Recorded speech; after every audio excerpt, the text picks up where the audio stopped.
In the beginning, Yahuwah bara the Shabai Shamains and all the Sabah, the hosts, the one who made all of the Har and the Yam on the Eras, the one who made the rivers and streams, the one who made the lakes, the standing water that stands still, the one who separated the ore from the darkness, the one who separated the firmament and put the rakia in the midst of the waters, the one who allows the dry land to appear and put the kug on the surface of the deep, the one who allows the dry land to appear and put the waters on the left and on the right, and allow one to pass through the gateway, the water gate, through the rakia, the gateway, and soar upon the wings of the wind. Yahuwah Elohim, through his Ben Yahushua who governs the Shabai Shamaim and the rakia, and the surface of the earth, and even down to the earth that exists underneath the earth, even down to the center of the earth, down to what they call the inward worlds of Hades and the other portals and worlds that exist throughout the world. Yahuwah Elohim, who rules over all gods and goddesses, the one who rules over all kings, rulers, magistrates, the one who sits higher than the scribes and the Pharisees and the elders and the teachers, the one who sits higher than all humans on the earth, the one who sits higher than all the seats of the United Nations, the one who sits higher than your mayor, the one who sits higher than your official, your senator, the one who sits higher than your mother and your father, the one who sits higher than the children, the one who sits higher even than an Ish, the one who sits higher than an Adam, the one who sits higher than all things, Yahuwah Elohim. So this Yom, we acknowledge the one. Yahuwah, on this day of rest, during Chag Matsah, we acknowledge the one who gives and takes away, who gives life, who loves, has compassion, humility, forgiving sins, transgressions, iniquity, but doesn't clear the guilty, even as a mother and father in our home. But this Yom, we acknowledge the one who made all of the stars and the Kukubim and the constellations, who made the Her star system, the one who made the Mendian star system, the one who formed and shaped the higher star system and the higher constellation, the one who gave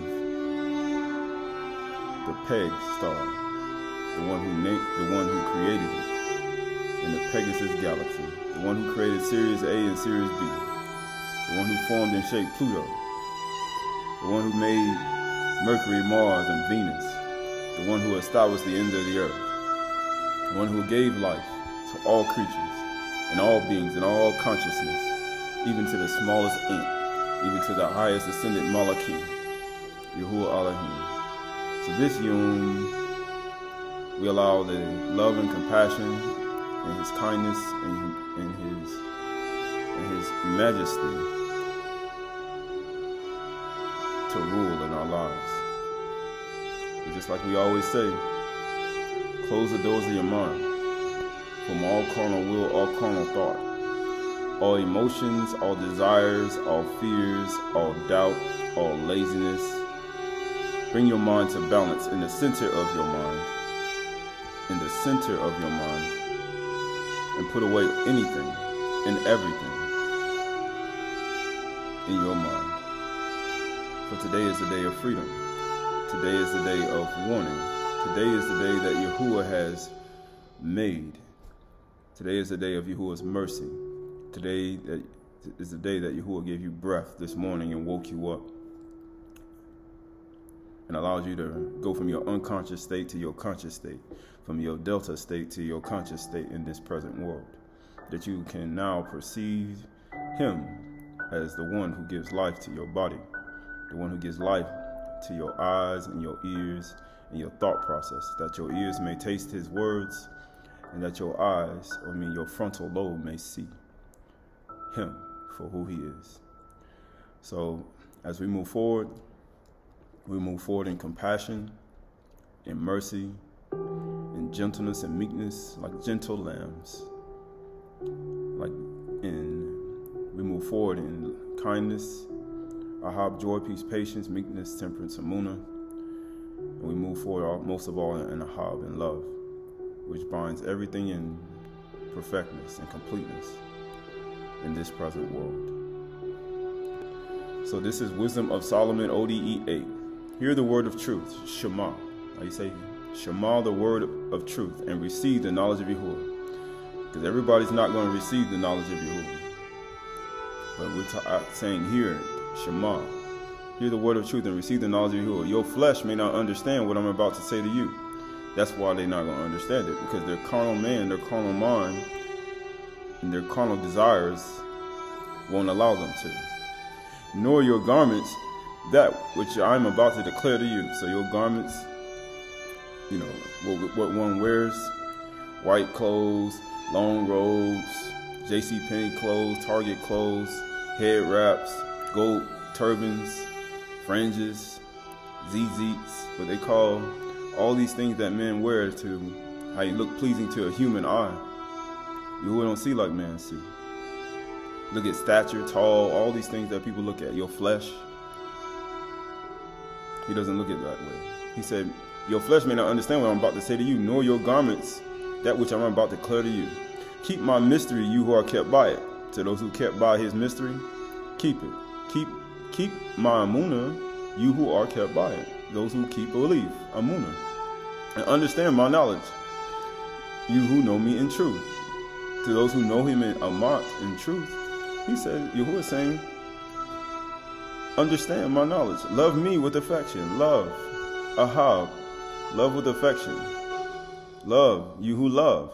For I turn not my face from my own, because I know them. He ain't going to turn his face from because he know you. I knew you before you was even born, before the foundation of the world. I know you. I know you. Right? He said he knew who you were. And behold, they had existed. He said, before they had existed, I recognized them and imprinted a seal on their faces. He put a seal in your frontal lobe, in the center of your mind, between your eyes. He illuminated your eye. Because the light of the body is the eye. And if that eye be or, then your whole body is illuminated. The whole body. You can see. I fashioned their members in my own breast, I prepare for them. So he fashioned it together. When somebody fashions something together, they put it together. It's like somebody put together an outfit. He's like, man, I look good. Or like women say, I look cute. Yeah, he fashioned it together. And he said, and guess what he said? And he prepared, and he said, in my own breast I prepared for them, that they might drink my Kudash milk and live by it. To live by his milk. Just like a mother nursing a child. Shall a mother forget her second child? She may forget, but I won't forget my second child. I prepared my breast for them. I prepare for them. You may cast away your children. You may cast away, like they say, your sheep. You may cast them out of the congregation, but Yahuwah said, I prepared for them my breast. I prepared for them that they might drink my Kudash milk and live by it. It says, I am pleased by them, and I am not ashamed by them. I'm not ashamed. For my work are they, and the power of my thoughts. What is, understand, you are the power of Yahuwah's thoughts. Every single thing that you see here, that you see created, you can go outside and you can look at, feel the wind on your skin. You can put your feet in the sand. You can put your feet on the ground. You can see the animals and the birds chirping. All that is the power of his thoughts. He gave all these things consciousness, from one end of the earth to the other end of the earth. He even gave the actual molecules inside of ice to actually freeze and to come into a hard stone. And he can send the bar and melt them and bring it, and how you say, speed up the vibrations and make it melt. Just like your body sweats when you speed up your vibrations in your body. He said, it's the power of my thoughts. That's who you are. You're the power of Yahuwah's thoughts. This is Psalm 51:10. Come, O children, listen to me. Humble yourself like a child. A Yalit. Listen to me, Zakar Nakubah. I will teach you the fear of Yahuwah. What man is there who desires life and loves many days, that he may see good? Keep your tongue from evil and your lips from speaking deceit. Keep your tongue from evil and your lips from speaking deceit. Turn away from Ra and do good, and seek shalom and pursue it. Turn away from Ra, speaking deceit, and pursue shalom, peace. The eyes of Yahuwah are toward the righteous. I'm never going to turn my face on him, I know. And his ears are towards their cry. He prepared his breasts that they may drink his Kadosh milk, that they may live by it. Because you know when a child cries, it's hungry. It's crying for his parents. The face of Yahuwah is against those who do evil. His face is against you that do wrong. Just like his face is against all the people on the inhabitants of the earth, who have destroyed and oppressed and cast down the needy and the poor. It's the face is against you to cut off the memory of them from the earth. He said, I have purposed in my mind. He said, I have seen that the very imagination and thought of human beings are evil, rotten. Therefore, I'm going to blot out man. I'm going to remove them from the face of the earth. But he said, I'll never turn my face to them. I know my ears are open to their cry. The eyes of Yahuwah are toward the righteous. What is righteous? It's what you do. Do what's right, right? Aleph Kaf, or 1 Peter 2:2, like newborn infants, long for the pure spiritual milk, just like a woman will long for a husband. Right? Just like that, long for the spiritual milk, the breast that Yahuwah prepared for them that love, and that seek him with care, that by it you may grow up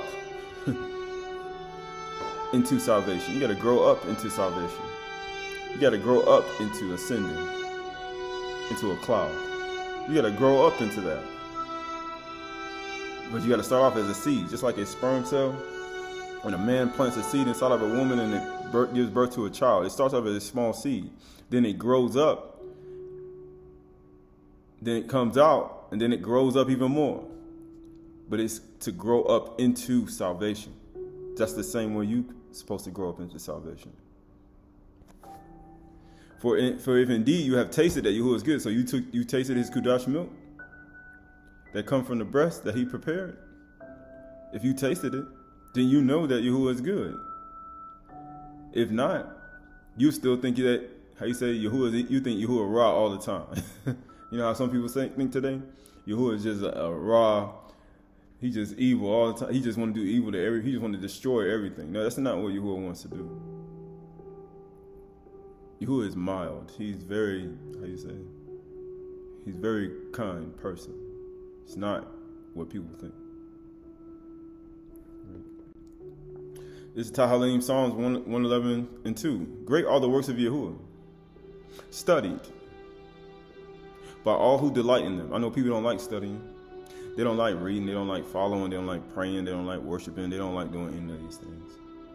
But these are all the things that people who delight, or desire the spiritual milk, do. How you mean? What do you mean do? You mean abad. They are servants. This is what they do. If you don't like it, you should take it up with their parents. You're like, what you doing that for? Just go ask my father and my mother, and they'll tell you why I do what I do. And if you don't like it, then you go tell him you don't like it. It says, full of splendor and majesty is his works, and his righteousness endures forever. It endures all the way to the end of your life, and even after that, to eternal life. Alam, alam, kai. Forever and ever is life. It's splendor and majesty, right? The word for studied is darash, to resort to seek with care. Those who delight in Yahuwah, this is what we do. How you say, this is what we do? As you say, anaknu abad, that's what we do. This is what we do. Seek with care, seek deity in prayer and worship. That's what we do. We worship Yahuwah. We seek him in prayer and worship. If you don't like it, why y'all praying? Why you praying so much? Why you going on a prayer walk? Why you worshiping? Why you keep seeking out? Why you keep reading? Why you keep studying? Why you keep practicing? Why you keep studying and following? If you don't like it, you should go take it up with the mother and father who gives the Kudash milk from the breast, who knew before one was even born. If you don't like it. It says, treads frequent to follow and worship. It's a constant thing. Frequent, seek. We ask. We ask our Father and Mother for what we want. When we do these things, this is what we do. This is what we do. Right? And he say, if you don't like it, then you're upset with the one who made all things, right? This is Yeshayahu 55:11. For as the rain and the snow come down from Shamayim, just like it's raining now, it's spring rain. We getting that spring rain coming down. Boom, boom. It's coming down just like it's supposed to, like clockwork. So if you get flooded and your house in the way or any of these things, just understand it's nothing personal. It's just the fact that this thing been fixed before your house is even built, before your land was even there. It's been fixed. And they're going to obey Yahuwah, unlike human beings. Human beings despise him. They despise his son too. Even during this Chag Matsah, they despise his son. I say unleavened bread in Matsah. It says, and do not return. And guess what it says? For as the rain and the snow come down from Shamayim and do not return there, but water the earth, making it bring forth sprout, or dasha, right? Giving seed to the sower, zarah, or he say zarah, and seed to the sower and bread to the eater, lakam, akla, right? Gives you bread. That's what it's going to do. It's going to produce. Like when the rain and the snow come, it produces crops, it produces produce, it produces grain, it produces barley, wheat, it produces apples and pomegranates and oranges and avocados and cilantro and spinach and all these things. It produces these things. And guess what? It fill you up. That rain fill you up. That water, that snow and rain, well, you need water. You need a place. If you're gonna live anywhere, you need that place that thing need to be raining like it's the guard, like it water like the gun. If it's doing that, you're gonna eat. Right? But it's saying it's not gonna, it's just like that. So shall my word, the bar, be that goes out of my mouth. It's going to go out of Yahuwah's mouth, and guess what it's going to do? It's going to produce. It's going to produce, and it shall not return to me empty. It's going to be, he said, how he talks about 3 times a year shall all your men appear before Yahuwah. All the family, right? He said, you got to appear before Yahuwah, and what? And none shall appear before me empty. Why? If you got the bar on the inside, ain't no way you're going to appear before him empty, because it's not going to come to him. It's not going to return to him empty. So if you send the word out and it gets inside of you, and then Yahuwah puts in your mind, this is the place I chose, come appear before me, right? And you appear before him, there's no way you're going to appear before him empty. Because it's going to accomplish everything he sent it to do. So you're telling me, if he sends the word, the bar, and it sows in your mind, and you do what he says, it's not going to return to him empty. You're going to come right back to him and say, thank you. Thanksgiving. He said, are you going to give him a praise? Because that's all it is. He said, but it shall accomplish that which I purpose, and shall succeed in the thing from which I sent it. It's going to succeed. It's going to succeed. It may not be, people say, how long does it take sometimes things to grow? Some things, you sow a seed, it takes almost a year and a half for it to bear fruit, 3 years. So that what, you supposed to stop sowing seeds, you supposed to stop putting water in the ground? No. Sometimes it takes that long for a tree to bear fruit, like soursop. It takes 3 years. It starts off a seed in a cup, then it grows up, and then you put it in a pot, then you got to take it from the pot the next year and you got to put it in the ground. And it's not guaranteed that it's going to bear fruit. But just like any other fruit, sometimes it takes 3 years for some exotic fruit, some of the fruit, the greatest fruit on the earth. Right? But he said, it ain't going to turn to me empty. That's the bar, right? The word for his word, my words, is the bar. My speech, my utterance, my words. Word, matter, thing, cause, consume, promise. Promise. My promise is not going to return me void, right? It's going to accomplish everything he sent it to do. Right? It's going to accomplish it. Judgment, language. Right? It's going to accomplish it.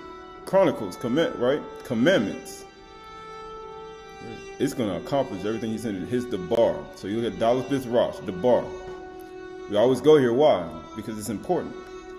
Just like Pesach, you look at the preparation day, you look at the day when they slain the lamb between the four, through the wind, between the suns.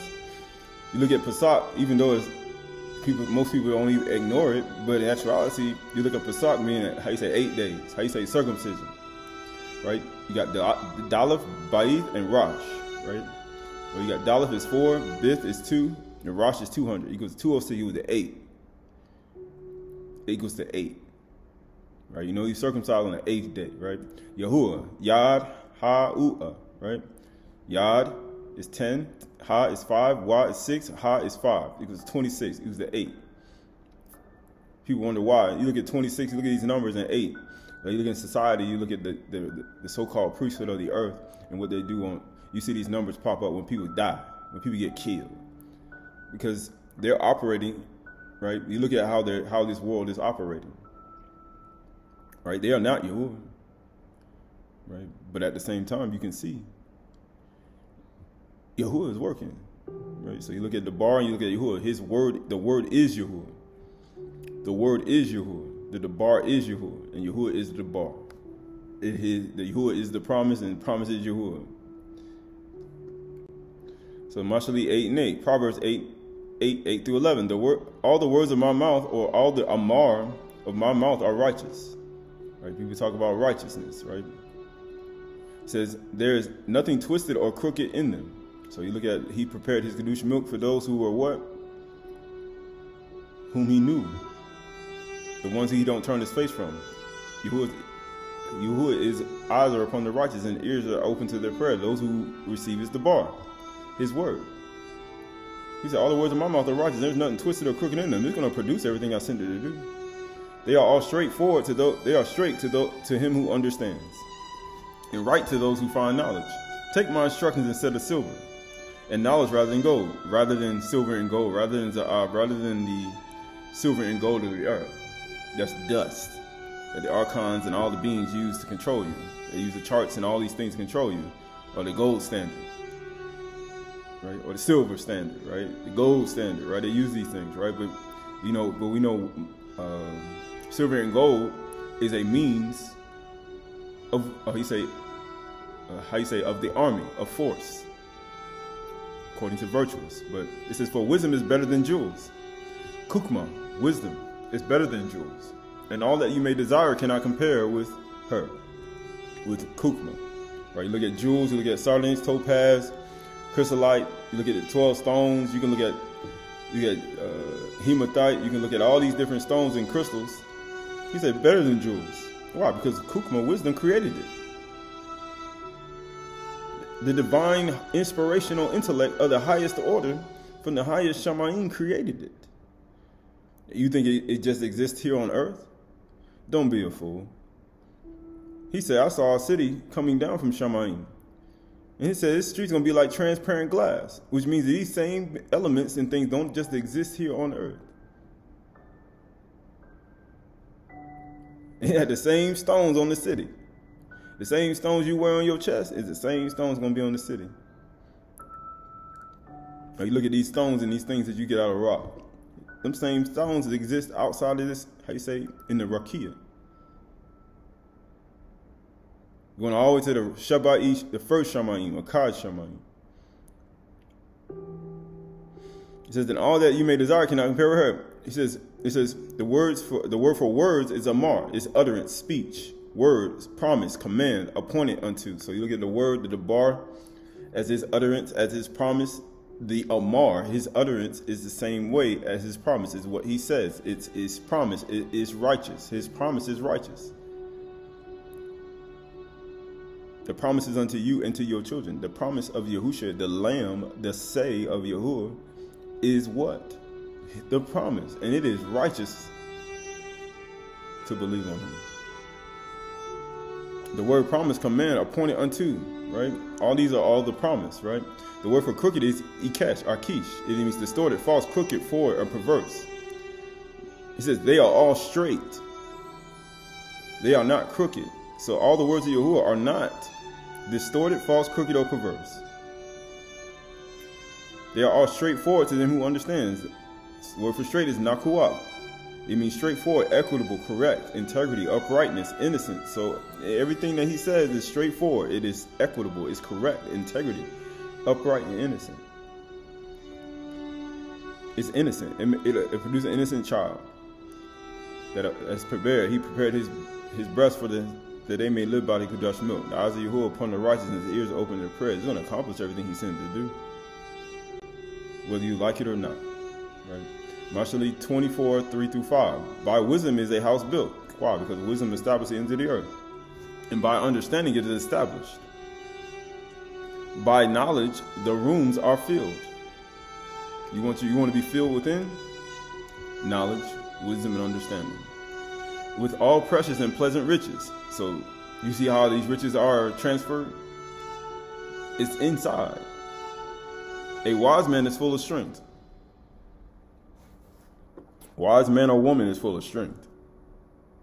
And a man of knowledge enhances his might. What do you mean, enhances? You enhance it. Enhance your might. So the word for his might is koach. So nakuach. The word, every word is straightforward, into equitable, integrity. It is what? Innocence, uprightness. Right? It is correct. But you see that word is, you got nakuach, you got koach. The word koach is what? It is strength. He said a man of knowledge enhances his strength, his power, his human strength. Huh? It enhances your human strength. Knowledge does? Wisdom and understanding? Strength of malakim. Power. Strength of animals. I'm strong as a lion. You know how they say. I'm strong as a lioness. It says probably a kind of lizard.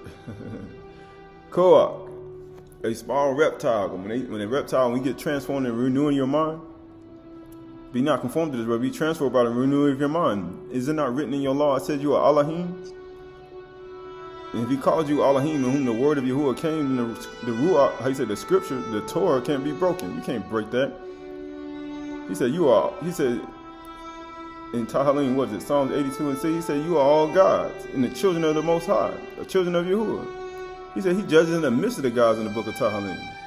Yahushua said in Yuchanan chapter 10 that you are, is it not written in your law that you are Elohim? You are Elohim. All the gods and the goddesses, the judges who believe, he said, receive the light, give you power to become the children of light. You are the children of Or. You koach. He said, he that increases knowledge enhances his might. Not don't get no knowledge. And what you doing learning that? You ain't never going to be strong. You ain't never going to be strong. Intellect makes you strong. Knowledge makes you strong. Wisdom and understanding makes you strong. And when you get it all, get understanding. And then guess what happens?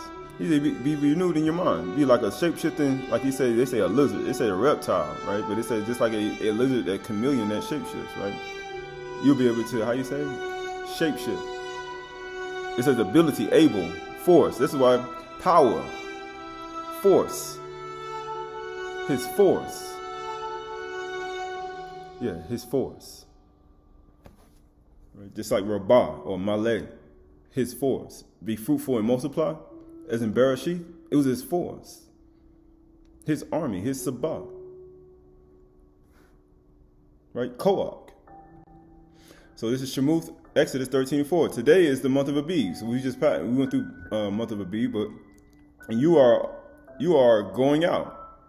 Right? And when Yahuwah brings you into the land of the Canaanites, the Hittites, the Amorites, the Hivites, the Jebusites, right? You look at all these people that came from the lands of Japheth, right? You look at all these people who formed it and came out. He says, which he swore to your fathers to give you, because that's what he told Abraham. In a land flowing with milk and honey, which means it's flowing with milk and honey. It's talking about milk and honey. It's talking about a land that can produce produce. It's going to give bread to the eater and seed to the sower. It's a productive land. He says, you shall keep this service in this month. What do you say? 7 days you shall eat unleavened bread. Right, we're on the 4th day, right, after the 14th day at evening, and we're on the 5th day after the actual preparation, or you say Pasach, right? Yeah. He says 7 days you eat unleavened bread. And on the seventh day, there shall be it says, and on the seventh day, there shall be a feast to Yahuwah. Unleavened bread shall be eaten for 7 days. No leavened or kamatz bread shall be seen with you. And no leaven or saor shall be seen with you in all your territory. Yeah, where you at? It says, ye shall tell your sons on that day, it is because of what Yahuwah did for me when I came out of Mizraim. You see what he did? He did a lot. And it shall be to you a sign in your hand, and a memorial or a zikroon between your eyes, in your frontal lobe, in the center of your mind. You mean, how you say? The light of the body is the eye. And if that eye be oiled, then the whole body is illuminated. He brought you out of the land of Ham, out of the, how you say, the children who inherited magic works, to oppress and to destroy other people.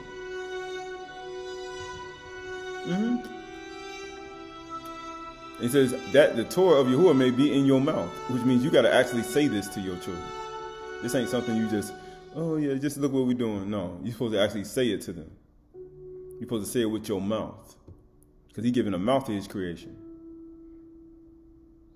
For with a strong hand Yahuwah has brought you out of Mizraim. You shall therefore keep, or shamar, this statute at its appointed time from year to year. Right? The word for year to year is yom to yom. Right. So the word for keep is shamar. It means to keep, observe, to keep. Just like he told Adam in the garden to keep its commandments, to be going to the garden and keep it. It was shamar, its commandments. To be a servant and shamar in the garden. It means to give heed, to watch. Then he told us to watch under prayer. Can't you pray with me for 1 hour? Oh, you mean studied by those who delight in it. Oh, you mean prayer. It says watch, watchmen, to keep, observe, to celebrate, to take care, to beware. Are you aware? To keep oneself. Right? It means what? So you got shun, meme, arash. Shun is 300, meme is 40, rash is 200. Right? Which equals to 540, which equals to 9. 5 plus 4 plus 0 is 9. That's why when Yahushua cried out the 9th hour, Shamar. I observed it. They may not think he did. Why? Because they're ignorant. They don't think Yahushua shamarred this day. Or you say the month of Abyd. The month of the 10th peg. They don't think he actually shamarred it. He was hungry too. He was hungry as heck. He was starving. Believe you me, he observed that thing. You just don't know it. Right? You just think that he didn't. Right? So this is, word for yom is, the word, or year after year is yom yom, right? Or yom yom, right? This means day after day, daytime, yearly, day, right? Evening and morning. Evening, morning, right? You look at our sacrifices, we have a morning sacrifice and an evening sacrifice. Shoot, in some sacrifice we bring 2 lambs, in the morning, 2 lambs in the evening. You supposed to do this, how you say, this is a daily thing. This ain't something you just, well, only thing he's telling people not to eat unleavened bread, he's trying to tell people how to keep leaven out of their house for a whole year. Right? You say for 364 days. He's telling you to observe it continually. Right? He said, none of this should be in your house. Right? He said 6 days, you're supposed to eat unleavened bread. And he said 7th day, you're supposed to what? You're supposed to have a feast. Right? Notice all these things coming about, right? This is, so we look at Shamar, we look at Yom Yom, we'll do it day to day. You look at observing it day to day. So here we go. This is Psalms of Solomon, or Shaloma, a psalm of Shaloma concerning the righteous. It says, why do you sleep why do you sleep, soul, and not praise Yahuwah? Right? He said, what? I'll give an offering of thanksgiving. He said, why you sleep, soul, and not praise Yahuwah? Why do you think he told you, he said, Barak is he find soul doing when he come? He come in the first watch, second watch, third watch, morning time, evening time, before the rooster crows. He also said what? He said, stay awake. Lest you what? Stay awake. Lest you fall into temptation. But if you do fall asleep, make sure you got a lamp. So when I cry, you'll be able to trim your lamp and go right in. But he says, why do you sleep, soul, and not praise Yahuwah? Sing a new song to Yahuwah, who is worthy to be praised. All these other people ain't worthy to be praised on this earth. There's only one person who's worthy to be praised. Sing and be aware. Oh, you mean like Shamar? That's what it meant, to be aware. Sing and be aware. Right? Sing and be aware of how he is aware of you. Remember, he said, I'll never turn my face in him I know. He aware of you. So he told you to sing and be aware. For a good psalm to Yahuwah is from a glad heart. The righteous remember Yahuwah all the time. Year to year. They say, oh, Yum Yum, Shamar Yum Yum. They say all the time. By acknowledging and proving Yahuwah's judgments right. That's what we do. The righteous does not lightly esteem discipline from Yahuwah. His desire is to be always in Yahuwah's presence. The righteous stumbles and proves Yahuwah right. He falls and watches. Watch under prayer. He told you to watch. Oh, that's a part of Shamar too. You supposed to even Shamar, he said, and watches for what Yahuwah will do about him. So when you stumble, you do something wrong, he be like, man, they be watching too. That's Shamar too, day after day. He looks to where his salvation comes from. He says, the confidence of the righteous comes from Yahuwah, their Savior. He says, Yahuwah, their Savior. Sin after sin does not visit the house of the righteous. The eyes of Yahuwah uphold the righteous, and his ears are open to their prayers.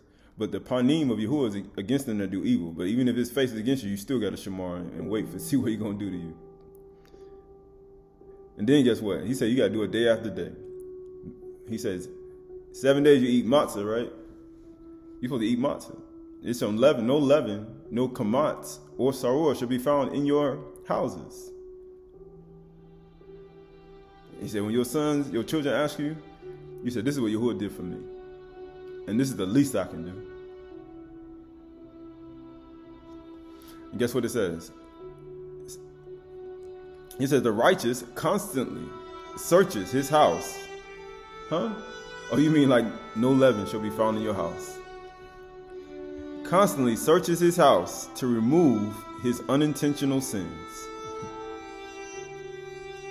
Because you do anything intentional, you already know. I'm just going to purposely do it. And then you have to wait for Yahuwah to come beat your mom, right? To do something to you. But he said, they come constantly searching to remove my unintentional sins. He said, he's searching it out. He said, this Chag. He said, no leaven should be found in your territory. So you should be searching it out to see if there's any leaven or kamatz or leavened kamatz in your house. Because, kamatz be like unintentional. Oh man, I forgot I put that in there. Oh, I forgot. Oh, I didn't mean to do that. Oh man, that's unintentional. Like I'm gonna purposely eat leaven. I'm gonna purposely do some kamatz, knowing that it's Chag Matsah. That's like, now you purposely doing it. He's like, man, I'm gonna cut you off. I'm gonna circumcise you. Like it's a difference between unintentionally than intentionally. I'm gonna purposely do it. That's the difference, right? So, Matsah 3:1. My son, do not despise you who is disciplined, nor be weary of his reproof. Why? Because the righteous are not. They do not lightly esteem you who is disciplined, as we just read. They don't. We don't lightly esteem it because we want to be in his presence always. So we don't. When we get disciplined by our father and mother, we don't. We don't despise it. He said, do not despise Yahuwah's discipline, or be weary of his reproof. For Yahuwah reproves him or her or she, a man, woman, child, whom he loves, just like any other woman, as a father does a son or a daughter in whom he delights. That's what he does. That's how the righteous ain't going to do it. The righteous are not going to, lightly esteem Yahuwah's, discipline. Because if you desire to be in his presence, right? So the word for discipline is mukar. Mukar or mutsar, right? Mutsar, right? It means what? Discipline, chastening, chastisement, reproof, warning, or instruction. The righteous ain't going to despise it. They're not going to lightly esteem it. They're going to esteem that thing. My son, do not despise Yahuwah's discipline. Don't despise his warning, his instruction, his reproof, his chastisement, his discipline. Because he disciplines by his debar. Because we live by his Chdash milk. The word for reproof, and he disciplines you like a mother with a child. Not with it, like a mother. The word for reproof is tukha or tukaka, right? It means what? To rebuke. Do not be weary of his rebuke, his correction, his reproof, his punishment, his arguments, his reproof, his refutation, his correction, his rebuke. Do not be weary of it, his rebuke. Don't. Right? This is Psalms Shaloma, Psalm of Solomon, or Psalm of Shaloma, right? It says a Psalm Shaloma concerning the righteous, verse 10, verse 1, Pseudepigrapha, volume 2. Happy is the man whom Yahuwah remembers, with rebuking and protects from the evil way, with a whip, that he may be cleansed from sin, that it may not increase. Why? Because you look at him chastising you, rebuking, it is what? He's trying to protect you. Just like, you know how a parent try to chastise you, you do something wrong, they be trying to protect you. Like, I don't want you hanging around with them. I don't want you going here. I don't want you going there. I don't want you going here. You could get hurt. Something can happen to you. Like something drastic can happen. So he got to beat you, or chastise you, or say some words to you. Why? Because they don't want nothing to happen to you. That's the only reason. I don't want nothing to happen to you, so I got to say these things to you just so nothing can happen to you. That's all it is. He says, happy is the man, or simcha is the person, the man whom Yahuwah remembers with rebuking. What kind? He's like, you remember him by rebuking? He said, do not be weary of his tukah, or tukaka, right? Or his mukar. And it says, from the evil, he says, with rebuking and protects from the evil way, with a whip, that he may be cleansed from sin, that it may not increase. The one who prepares his back for the whip shall be purified, for Yahuwah is good to those who endure discipline. And the mercy of Yahuwah is upon those who truly love him. He said, don't you love your mother and your father?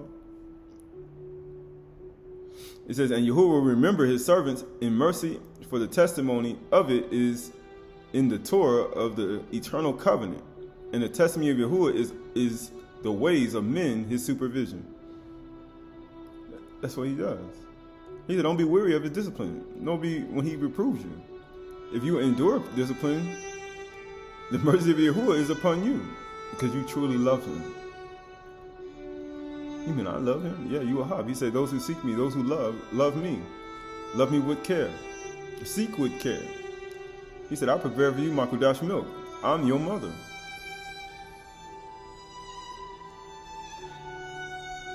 Matsah, Proverbs 23 and 12. Apply your heart to the instruction and your ear to words of knowledge.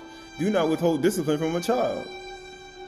So, and it says, if you strike him with the rod, he will not die. Of course he's not. The word is the rod. He's not going to die. Guess what happens?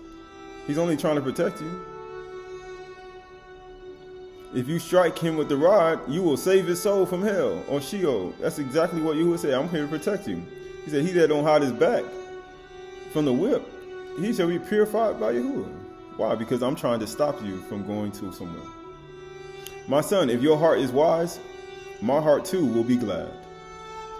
Oh, you mean happy? Simcha is the man who remembers who Yahuwah remembers with rebuking and protects from the evil way. Let not your heart envy sinners, but continue in the fear of Yahuwah all the day. You mean yum yum. Like you say, observe it, yum yum, day after, or year after year, yum after yum, shamar yum yum, right? Continually. Why? Because he's trying to protect you. This is Tahalim 141:1. Yahuwah, I call upon you, hasten to me. Give ear to my voice when I call to you. Let my prayer be counted as incense before you. Great are the works of Yahuwah. Study. Great are the works of Yahuwah. Pray. Great are the Yahuwah works, or how you say, worshipped. He says, Yahuwah, I call upon you, hasten to me. Give ear to my voice when I call to you. The eyes of Yahuwah upon the righteous, his ears are open to their cry. Because they don't despise the chastening of Yahuwah. They don't despise his reproof to reprotect them from the evil way. Just like a mother with a child. Let my prayer be counted as incense before you, and the lifting up my hands as the evening sacrifice. Yum yum, evening, morning. Set a guard, Yahuwah, over my mouth. My son, I'm going to teach you, children, listen to me. I'm going to teach you the fear of Yahuwah. Let your tongue not speak evil, and let your tongue not utter deceit. Set a guard over my mouth. Keep watch over the doors of my lips. Do not let my heart incline to any evil. How you going to do that? By discipline, by the bar, by his word, by the words he speaks. To busy myself in wicked deeds, right? That's what some people are. They're busy in wicked stuff. In the company with men who work iniquity. Or you mean company, or you mean adah. Adah. And let me not eat of their delicacies. Let a righteous man strike me. It is a kindness. Right? People say, why would you say that? Let him rebuke me. It is oil for my head. It's rebuke. He said, don't despise you who is chastening. Happy is the person who gives, happy in whom Yahuwah remembers with rebuking and protection from the evil way. He said, I remember.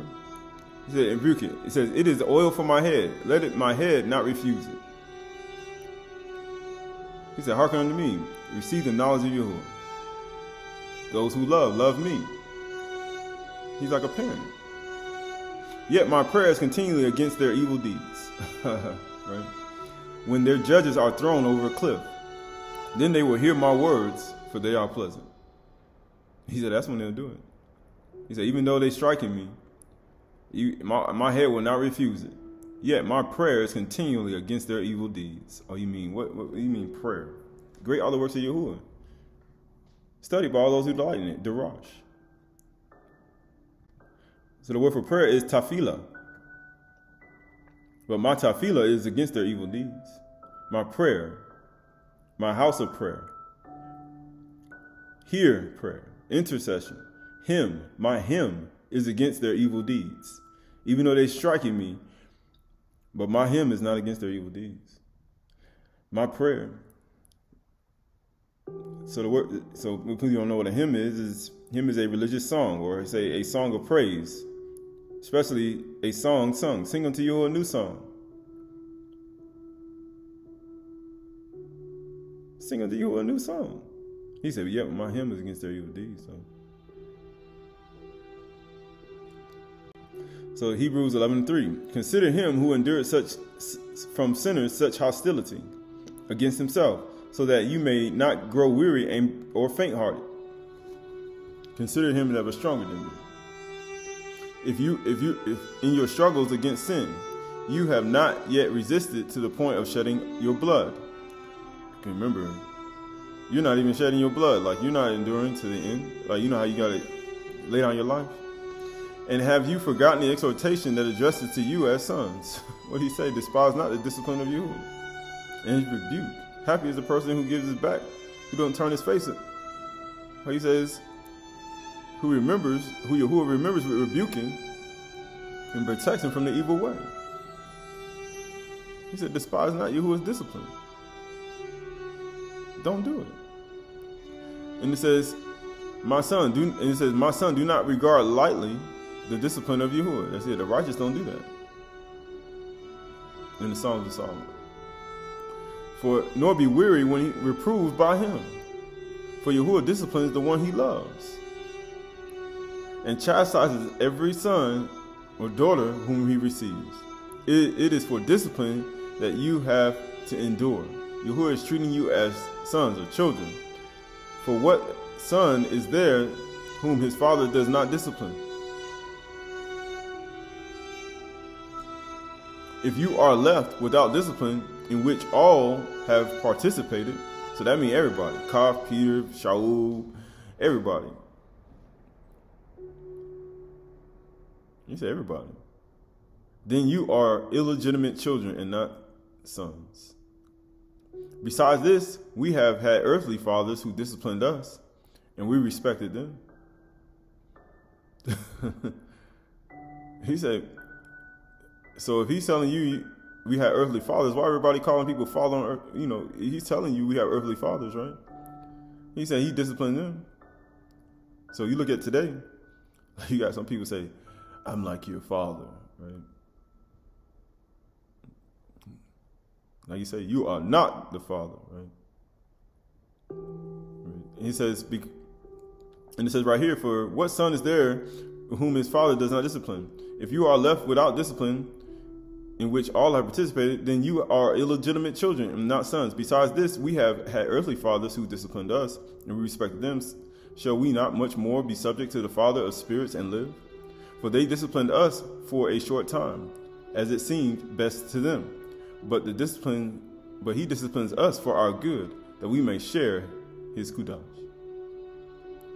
For the moment, all discipline seems painful, rather than pleasant, but later it yields the peaceful fruit of righteousness to those who have been trained by it. That's why Yahuwah remembers with rebuking to protect you from the evil way, to protect you from Ra, protect you from evil.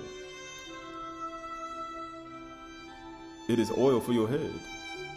It keeps your lamp burning. It allows one to endure to the end. If you endure it, he deals with you in that way.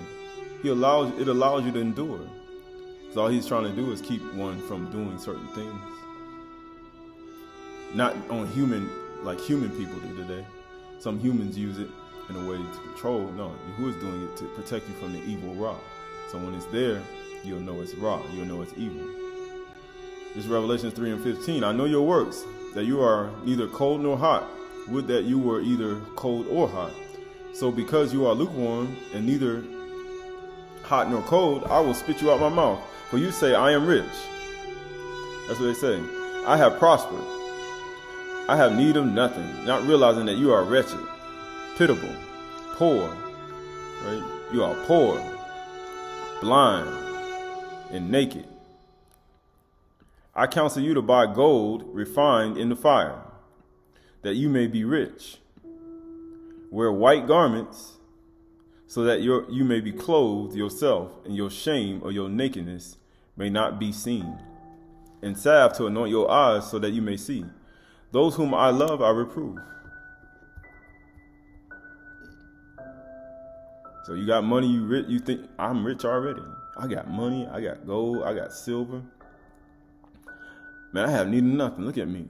But he said, don't you know you poor, blind, and naked, and miserable? He said, I counsel you. He said, those whom I love, I reprove and discipline. So be zealous and repent. Behold, I stand at the door and knock. If anyone hears my voice and opens the door, I will come into him and eat with him, and he with me. Right? Yahuwah desiring, Yahushua Mashiach desiring to come inside to eat. But he said, don't despise my discipline, though. I'm trying to protect you from the evil way, from Ra. I don't turn my face into my nose. The eyes of Yahuwah, ears are open to the righteous. He said, observe this year after year, or yom after yom, day after day, year after year. Let no leaven or kamats or anything leavened be found in your house. day after day, year after year. Right? So this is Matsah Proverbs 20:24. The reward of humility and the fear of Yahuwah, he said, keep yourself always in the fear of Yahuwah, is riches, honor, and life. I counsel you to buy gold tried in the fire, that you may wear a white raiment, that the shame of your nakedness may appear. Why? So you can, he said, so you can be rich, and you wear white garments. It says riches, honor, and life. He said, thorns and snares are in the way of the crooked. Whoever guards his soul will keep far from them. Why? Because you gotten disciplined by Yahuwah. He said, despise not his discipline, his reproof. Happy is the person who doesn't hide his back from Yahuwah's whip. He said, for he shall be purified. It says, train up a child in the way he should go. If you train by Yahuwah's discipline,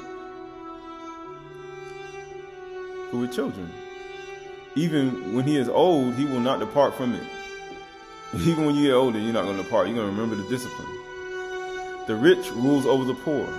So here we go. The rich rules over the poor. And the borrower is slave to the lender. All right, so you look at the borrowing banks, you look at all these things that people do. You see people give you money and they let you borrow money, but it means you are a slave to them.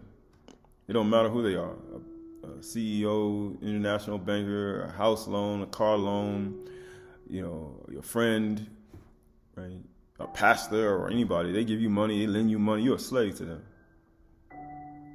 You're a slave. They're always going to be on your back to give you your money back. Where the money at? You're a slave.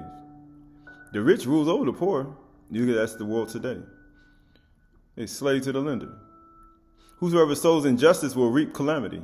Look at all this injustice in the world that's been sown in the soil. You reap what you sow. You reap the calamity. And the rod of his fury will fail eventually. Whoever has a bountiful eye will be Barak, for he shares his bread with the poor. He shares his bread, his lakam, with the poor. What feast is this? Oh, this is a feast of unleavened bread, matzah. Yeah, we eating a lot of lakam, a lot of bread. Matter of fact, we eating a lot of bread, and guess what? It's sweet bread. He said, Barak is he said what? He shares his bread with the poor. Then Yahushua just said, he said, you poor, blind, and naked. He said, I counsel you to buy gold tried in the fire, that you may be rich, and you may wear white raiment, that your nakedness no longer will appear. Despise not Yahuwah's, the discipline of Yahuwah.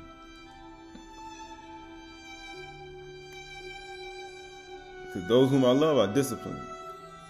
He said, be zealous and repent, right? The word for train is kanak. Train up a child, or kanak, or train, to dedicate, to train up, to initiate, to discipline. Despise not the discipline of Yahuwah. He's training you. He's training a child in the way he should go, or how you say kanak. Because he said, Barak, who has a bountiful heart, Barak, for he shares his bread with the poor. With the poor. He's trying to train you. The word for poor is rush. Rush. We're talking about in verse 7. So when it said, train up a child in the way he should go, or he talked about the rich rules over the poor. So when you're talking about somebody having rulership over poor people, or you say oppressing poor people, it is called rush. It means to be poor, to be in want or hunger. Poor, to be poor, to be destitute, to be needy, to make self poor. Want. So when it's talking about that, when somebody rules over poor people in an oppressive way, it is called rush. So when it's talked about, when it said Barak is, it says those who have a bountiful heart, Barak is he who gives his bread to the poor. And verse 9 is dal, that word for poor. He gives his bread to the poor, those who have a bountiful heart. He said Barak is the person who has a bountiful heart. Because the other one was based upon oppression, rulership over poor people. When you have rulership, that means you ain't got a bountiful heart toward the poor, and you're not sharing your bread, your lakam, to the poor. Right? So we look at dal as what? Low, poor, weak, thin. One who is low, weaker, dangling, weak, lean, needy, poor man, weaker.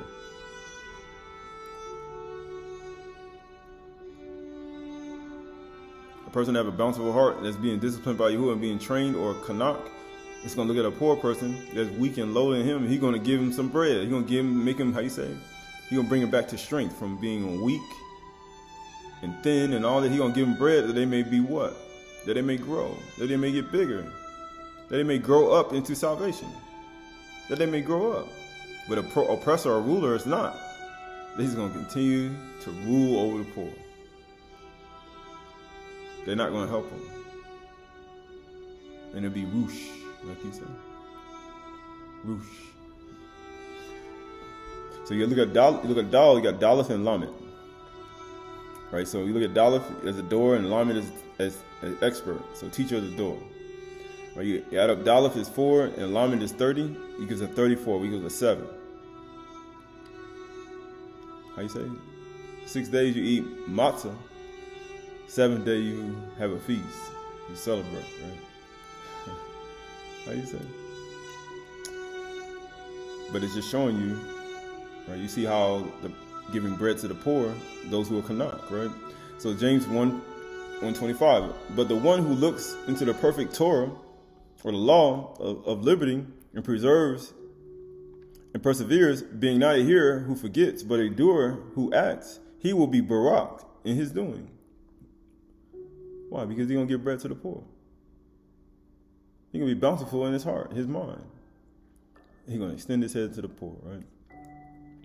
If anyone thinks he is religious and does not bridle his tongue, but deceives his own heart, this person's religion is worthless. Book of Qahalath we just read. He says, my son, my children, listen to me, and I'll teach you the fear of Yahuwah. Let not your tongue utter ra, or your lips speak deceit. He said, man, he said, you got to do that. Can't utter evil, ra, and you can't utter deceit. He said, I'll never turn my face in the mouth, no, because the eyes of Yahuwah upon the righteous, and his ears are open to their cry. It's religion. It's worthless. Religion that is pure and undefiled before Yahuwah, the Father, is this: to visit orphans and widows in their affliction, in their weakness. He may give bread to the lakam, to the poor, to the dog. And we ain't talking about no dog from the store, even though they name it that. We're not talking about giving bread to an idol. We're talking about giving bread to a human being, a real person who can hear, speak, and talk, who really weak, who ain't got no food. So instead of buying that dog, you can go get some bread and give it to a poor person.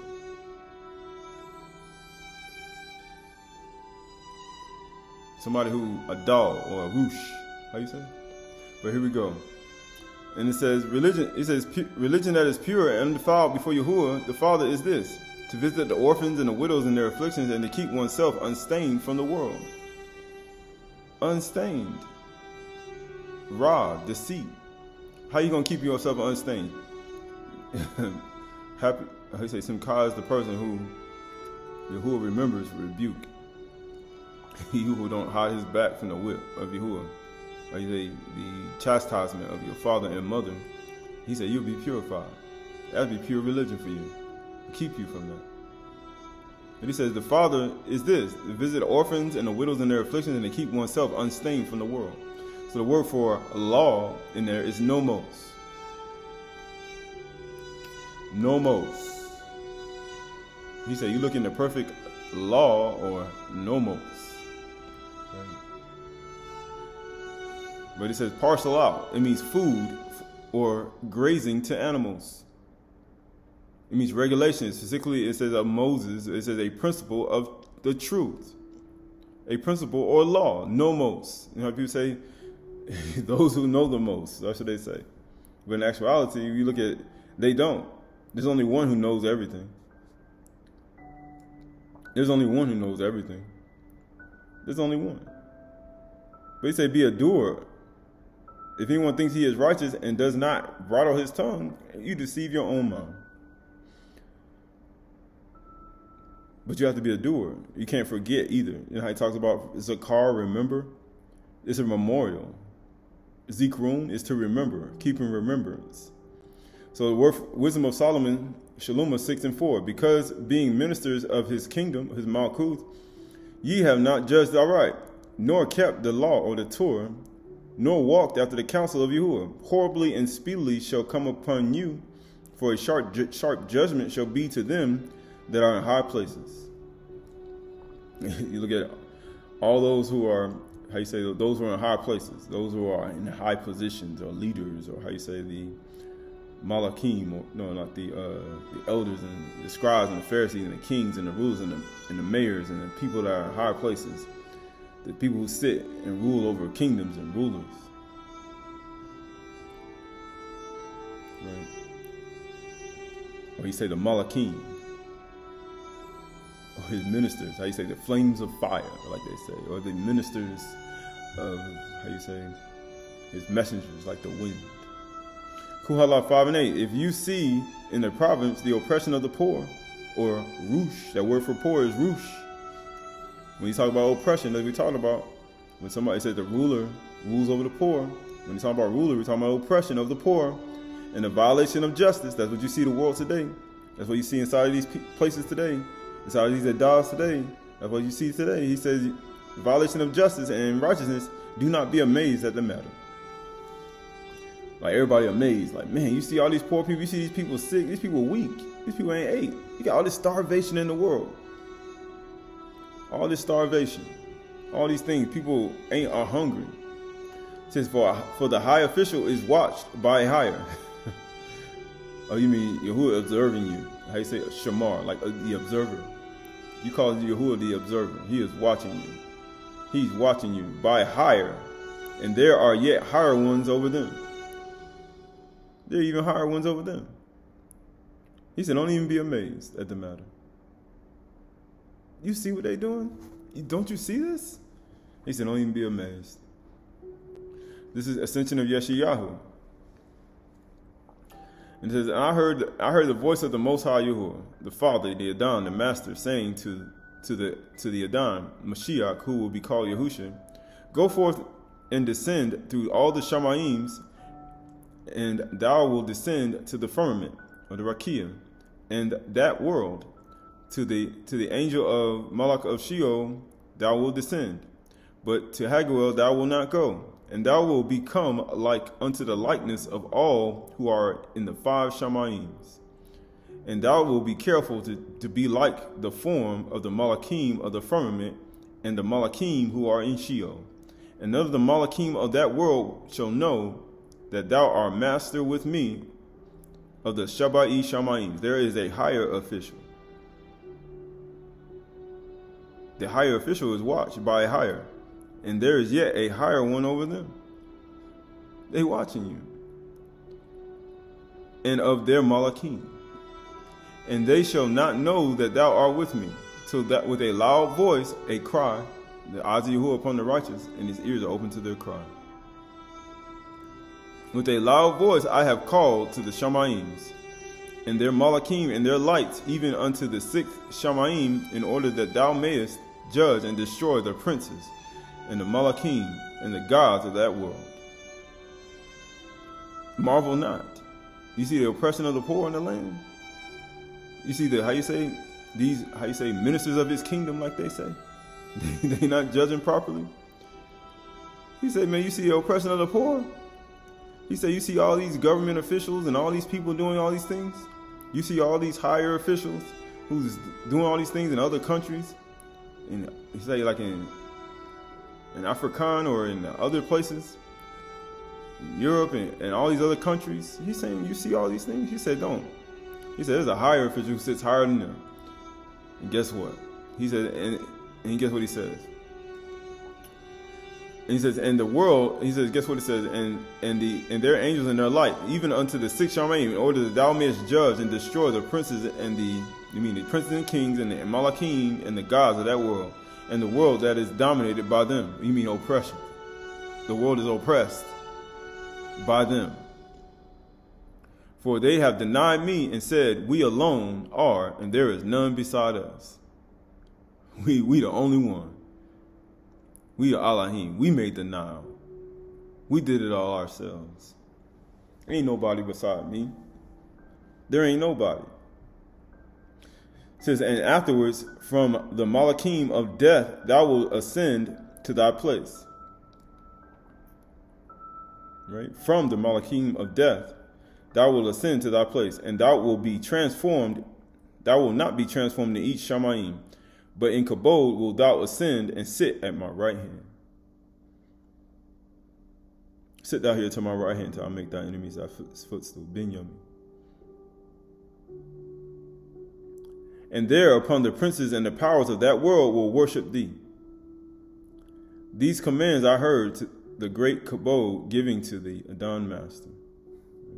Because there's a higher official who sits higher. They are higher. Ephesians 6:12. For we do not wrestle against flesh and blood, but against the rulers, against the authorities. Yeah, because the rulers rule over the poor.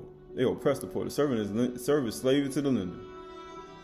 Or those who have a bountiful power will open their hands up to the poor, or give their bread to the poor. It says, in cosmic powers over this present darkness, against the spiritual forces of evil in the Shamayim places. That's what we wrestle against. Right? So, the word for principalities, or how you say authorities, is archi, or arche. It's G756. It means commencement or consecrate, chief, or various applications that we wrestle not against flesh and blood, but against rulers. Right? So look at this. Look at all these things: rulers against authorities, against cosmic powers, against over this present darkness, against spiritual forces of evil in Shamayim places. So principalities is what? G756. Commencement or consecrate, chief, in various applications. Being the corner or first estate, magistrate power, or principality or principal rule. Magistrates. So the word for powers is ecosia. It says in the sense ability, right?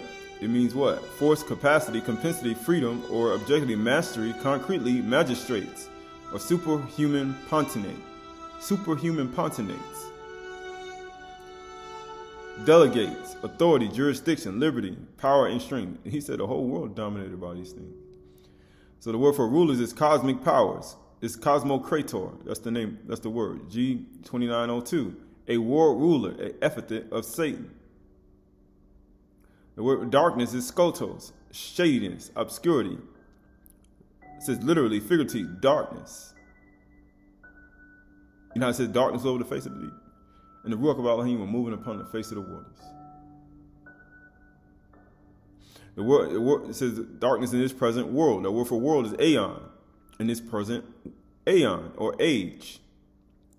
A period in the present future. An age, a course of eternal forever.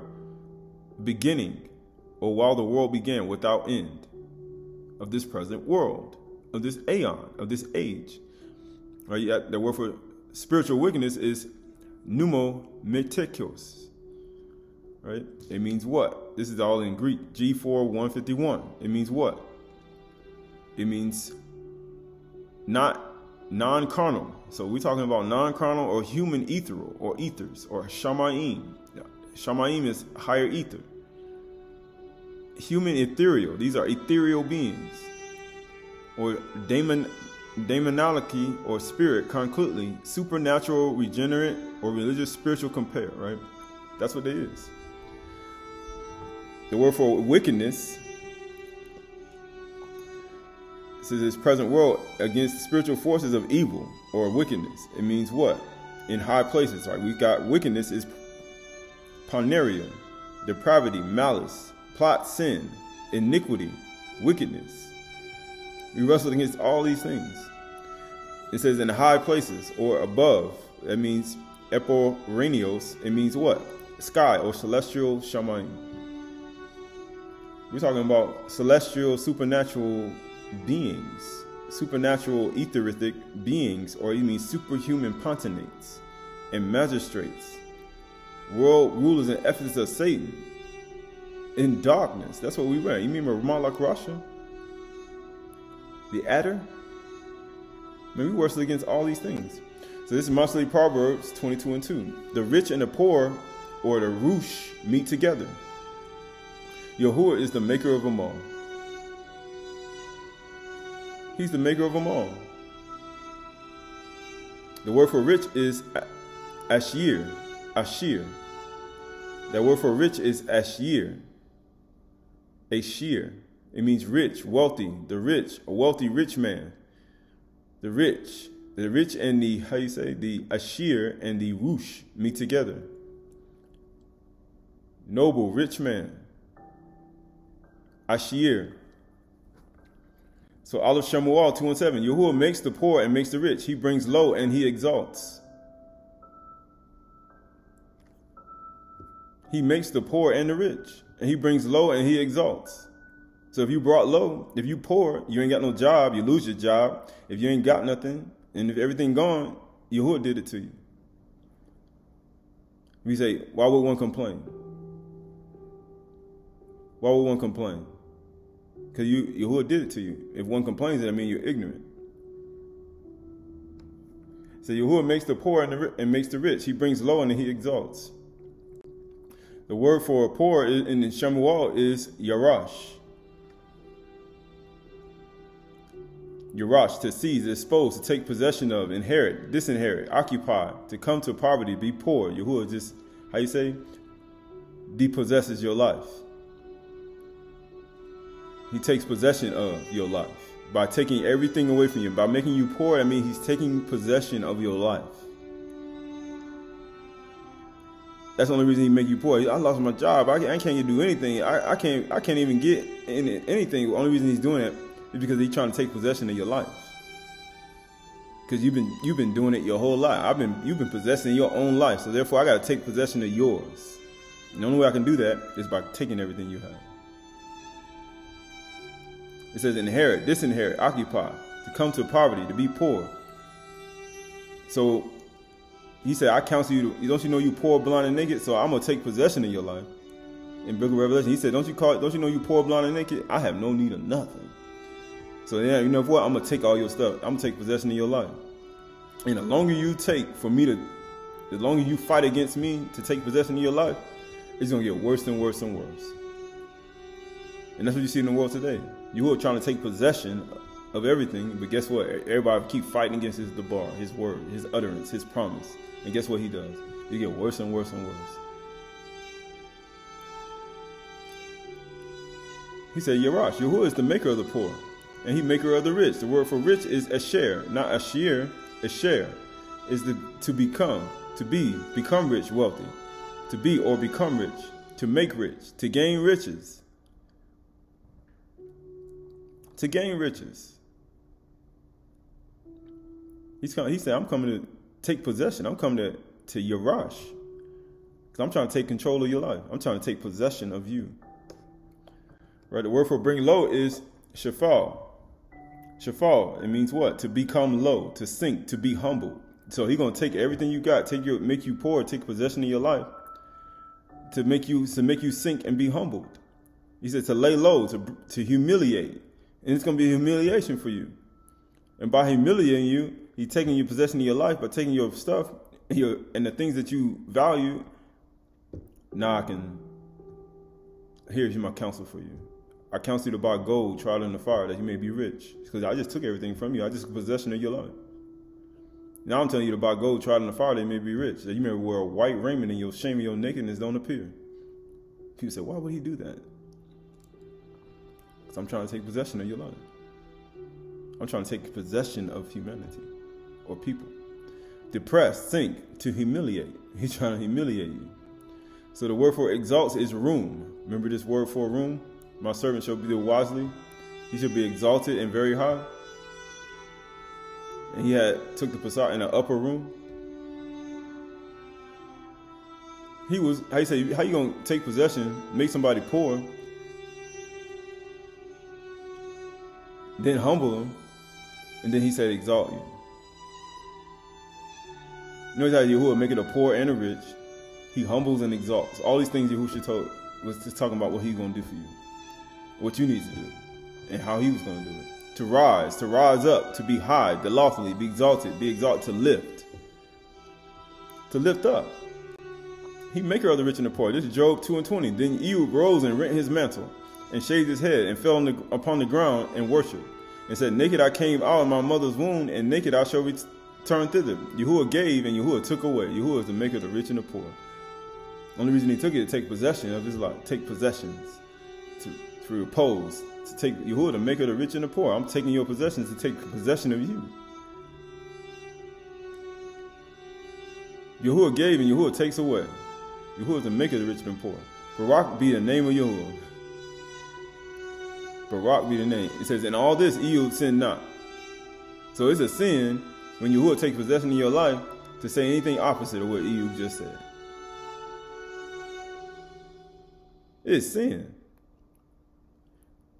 Which, you know why it's sin? Because one doesn't believe that Yahuwah is the maker of the rich and the poor. He humbles and he exalts. He does all of that. He room. He exalts. It says, nor charge Yahuwah Elohim foolishly. He didn't do that. Because he understands it. It said, Qahalath, Ecclesiastes 9:11 says, again, I saw under the sun that the race is not given to the swift, nor the battle to the strong, nor bread to the wise, or lakam, nor riches to the intelligent. I'm so intelligent. All these things, right? I just know when to do things and when things are just going to happen. You know, I understand everything, how everything moves in the financial markets and the charts, right? He said, no riches to that of intelligence, nor favor to those with knowledge. But time and chance happen to them all. Yahuwah, the maker of the rich and the poor. For man does not know his time. Like fish are taken up in the evil net, and like birds caught in the snare. Let us make man in our own image, on likeness. Let him have authority of the fish of the sea, fowls of the air, every creeping thing that creeps upon the earth, and over all the earth. He didn't tell you to catch in no evil net. But even though the net, people do it to consume the things on the earth and destroy Yahuwah's creatures, and to catch a bird in the snare, to offer it up for a sin offering, that was not the purpose from the beginning. So the children of man are snared at an evil time, when it suddenly falls upon them. So what you did to them animals is going to fall on you too, when I catch you in a net. So you destroy my creatures and catch them in a snare. You destroy my birds and you put them in a snare. You caught a fish in the net. Guess what I'm going to do? I'm going to catch you in a net, and I'm going to put you in a snare. What you reap, what you sow. People say, why he got all these things? Because you do what you did. So the children of man are snared at an evil time, when it suddenly falls upon them. Sirach 11:21. Marvel not at the works of sinners, but trust in Yahuwah and abide in thy labor. For it is easy thing in the sight of Yahuwah on the sudden to make a poor man rich. You mean a person he's taking possession of? He depossessed? He said, it's easy for him to make you rich again. That's an easy thing. He said, this is easy. This is Tobit 4:21. And fear not, my son, that we are made poor. Who made them poor? Yahuwah did. For thou hast much wealth.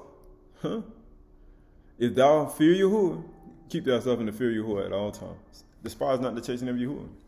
Don't be weary, this is reproof. If thou fear Yahuwah, and depart from all sin, and do that which is pleasing in his sight. If that's your wealth. Fear Yahuwah, depart from all sin, and do what's pleasing in his sight. That is riches. That is riches. He said that you may wear white raiment, that your nakedness and your shame may not appear. Why? Because you fear Yahuwah, you depart from all sin, and you do what's pleasing in his sight. So therefore your riches are what? That's your riches. That's your wealth. That's more wealthy than anybody on the planet. Googleplex, sextillionaire, quintillionaire, billionaire, trillionaire, billionaire athlete, millionaire athlete, our news articles esteem He said, if you fear Yahuwah and depart from all sin and do what's pleasing in his sight. He said, don't even fear being poor. He said, if you do all this, you're a very wealthy individual. Because Yahuwah is the maker of the rich and the poor. I was rich, then I became poor. Hey, you go from being in one part, you're rich, having everything and any person would ever imagine, than sleeping in a car and having nothing. And nobody there to help. Right, just one person. Right. So this is the book of Yashar 19:24. At that time, the wife of Lot bare him a daughter. And he called her name Pali, saying, because Elohim had delivered him and his whole household from the kings of Elam. And Pali, the daughter of Lot, grew up. And one of the men of Sodom took her for a wife. And a poor man came into the city to seek a maintenance. And he remained in the city some days. And all the people of Sodom caused a proclamation of their custom not to give this man a morsel of bread until he dropped dead upon the earth, and they did so. He said, Barak is he who had a bountiful heart, who opened his hands up to the poor. But you see, these people, they wouldn't give him a morsel of bread. They waited for him to drop dead to the earth. And they did it. They did it. This is, and Palit, the daughter of Lot, saw this man lying in the streets, starved with hunger. And no one would give him anything to keep him alive. And he was just upon the point of death. And guess what happened? And her soul was filled with pity. He was at the point of death, and her soul was filled with pity, on the account of the man that she fed him secretly. And she fed him secretly with bread for many days. Barak is the person who have a bountiful heart, who gives his hand to the poor. Or let's say, lakam, to the poor. It says, and the soul of this man was revived. He was brought back to life. For when she went forth to fetch water, she would put the bread in the water pitcher. And when she came to the place where the poor man was, she took the bread from the pitcher and gave it to him to eat. So she did many days. Oh, you mean the dog? She opened her hands to the poor, or you mean to the dog? Because it was a man, a poor man, that was a weak person. Weak. Thin. He was thin. He was weak. He had things when he came into this city. He wasn't Roosh. He wasn't ruled over by as a poor man. He wasn't Roosh. He was weak. And she had a bountiful heart, unlike the men of Sodom and Gomorrah, and she opened her hand up and gave to the lakam, to the dog, to the poor. Not to a dog, but to a dog, a poor man. And guess that's for when she went to fetch water, she would put the bread in the water pitcher, and when she came to the place where the poor man was, she took the bread from the pitcher and gave it to him to eat. So she did many days. And all the people of Sodom and Gomorrah wondered how this man could bear starvation for so many days. How he did that? They walked by him. They were waiting to see him die. They were waiting for him to die, watching him and hoping he died. They ain't find no pity. It said, and they said to each other, this can be that he eats and drinks, for no man can bear starvation for so many days or live as this man has, without even his countenance changing. It says, and 3 men concealed themselves in the place where the poor man was stationed, to know who it was that brought him bread to eat.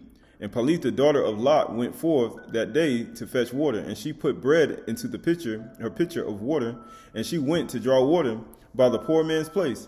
And she took out the bread from the pitcher and gave it to the poor man, and he ate.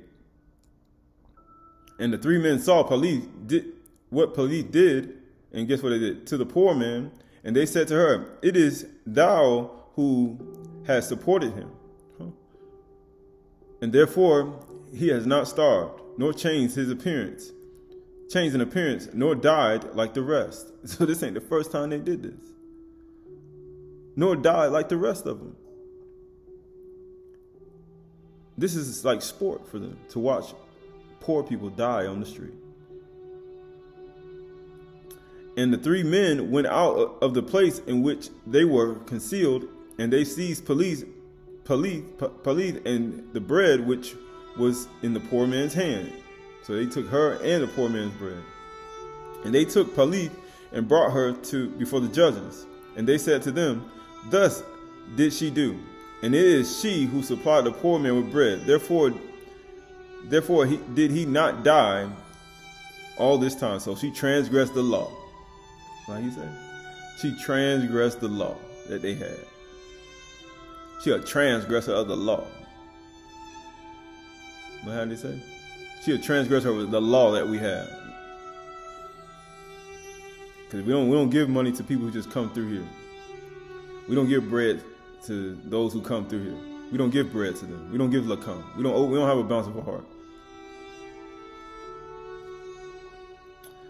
It says, therefore did he not die all this time? Now therefore declare to us the punishment due to this woman for having transgressed our law. That's exactly what it is. Our law. It ain't got nothing to do with nothing Yahuwah says, right? This is our law, right? The same thing you see today in a lot of these places, a lot of these things that people teach and things that people say. He says, and the people of Sodom and Gomorrah assembled and kindled a fire in the street of the city. And they took the woman and cast her into the fire, and she was burned to ashes. They burned her for having pity on a poor man who was starving to death on the street. To give him she had a bountiful heart, and she opened her hand to the poor. Gave her bread to the poor. Lakam.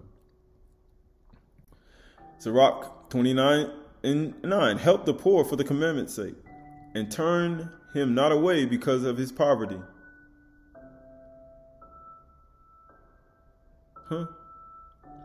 Help the poor for the commandment's sake, and turn not him away because of his poverty. Book of Yasher 22:13. And Abraham planted a large grove in Beersheba, and he made to it 4 gates facing the 4 sides of the earth. 4 sides, right? He made 4 gates in his gun, or how you say it? In his grove. He had 4 gates. Sound familiar? But here we go. It says in 4 sides there, and he planted a vineyard in it. Where you get the information from? Let's see. So that if a traveler came to Abraham, he entered any gate which was in his road, and remained there, and ate and drank and satisfied himself, and then he departed. It didn't matter what gate he went into. There were 4 gates, and whatever gate he went into, he gave them what they needed. For the house of Abraham was always open to the sons of men that passed and repassed, who came daily to eat and drink in the house of Abraham. It didn't matter who they were. And any man who had hunger and came to Abraham's house, Abraham would give him bread that he might eat and drink and be satisfied. Now you see where Palith learned it from. Because who was Abraham's guardian? Lot. Right? And so you look at Lut as learning from Abraham. And why would he not teach his daughters? Right, but here we go. It says, and Abraham would give him bread that he might eat and drink and be satisfied. Look to Abraham which you are hewn, and to Sarah that bore you.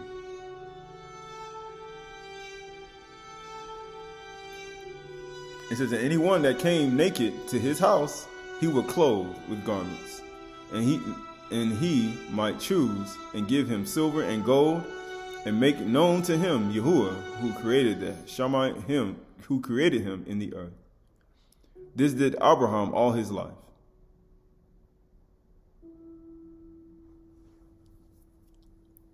This did Abraham all his life. Right. This is Luke Oriyah 16:19. There was a rich man who was clothed in purple and fine linen, who feasted sumptuously every day, but he was grubbing. And at his gate was laid a poor man named Lazarus, covered with sores. So he was literally at the gate. Now Abraham, when they came to his 4 gates, what did they go in? They went into the gate, and every time they came in, he gave them something to eat. He gave him silver and gold, and then he told him about Yahuwah. He told him about the Creator who created him and made him into what he is today. And guess what happened? And it says, and at his gate was laid a poor man named Lazarus, covered with sores, who desired to be fed with what fell from the rich man's table. Moreover, even the dogs came and licked his sores. Because dogs will lick your sores. Dogs will lick your sores. Poor man, poor woman. But the rich man who's sitting at the table, you mean those who rule over the poor? That's all he is. He's ruling over the poor, and he at the bottom. You mean Roosh. This poor man Roosh right here. He oppressed. He said, if you see an oppression of the poor in your land, he said, don't marvel at this. He said, there's a higher official who sits higher than that official, and there's another person who sits higher than them. They sit higher than him. He said, the poor man died and was carried by the Malachim to Abraham's side. The rich man also died and was buried. And in Hades, being in torment, he lifted up his eyes and saw Abraham far off and Lazarus at his side. And he called out, Father Abraham, have mercy on me. Send Lazarus to dip the end of his finger in the water and cool my tongue, for I am in anguish in this flame. But Abraham said, Child, remember that you in your lifetime received your good things, and Lazarus in like manner bad things. But now he is comforted here, and you are in anguish. he received bad. I mean, because Yahuwah is the maker of the rich and the poor. He brings low, he takes possession, and he takes away. And he makes you, he exalts, he humbles, and then he exalts, he ruins, right? He said, you are in anguish. And besides all this, between us and you is a great chasm has been fixed, in order that those who would pass from here to you may not be able, and none may cross from there to us. And he said, then I beg you, Father, to send him to my father's house.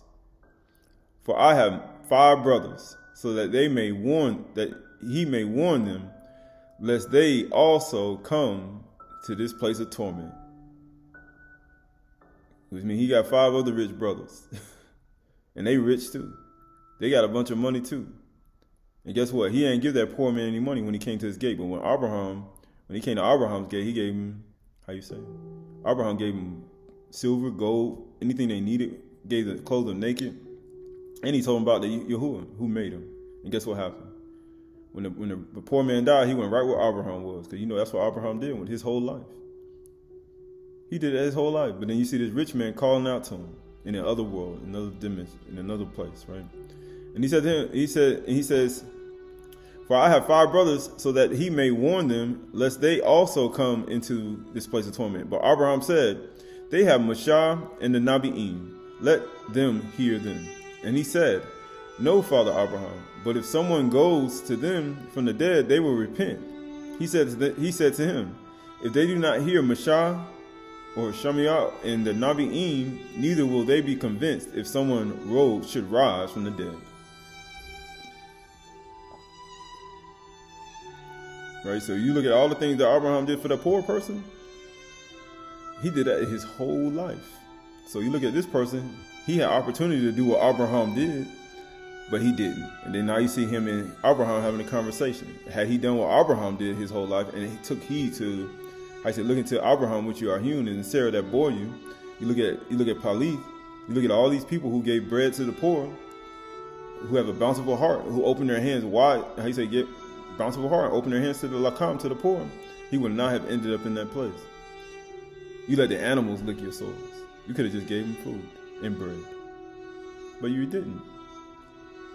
Right, so you look at Abraham, he remembered the poor. He clothed them, he gave them food, gave them silver and gold, and then he told them about Yahuwah, and then returned them, and he never returned no one away. He never turned no one away. He never did that. He never did it. He never turned no one away. He never did it. Like Yahushua say, give to every person who asks you, right? Give to every person who asks you. This is Matthew 25:31. When the Son of Man comes in his kabod and all the Malachim with him, and people say he got 4 gates. He had a physical place. I'm like, you got gates too. You got gates on your body. You got your ears, your eyes, your nose, your mouth. Yeah, they came by your gates too. They come by your gates all the time.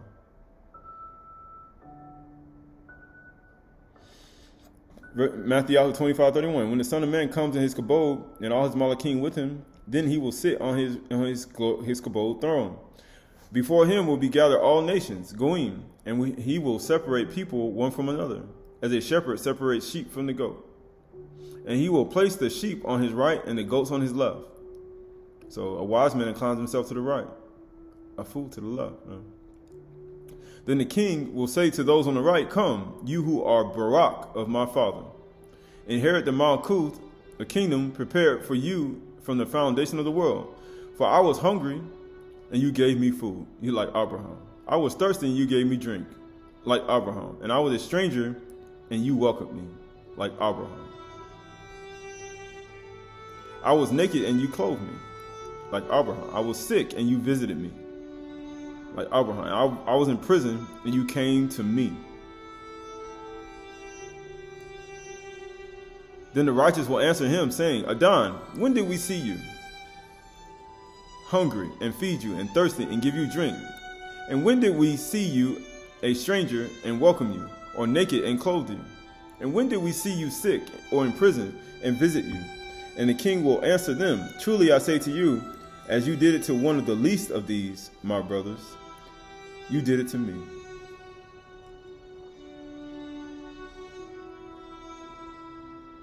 You did it to me.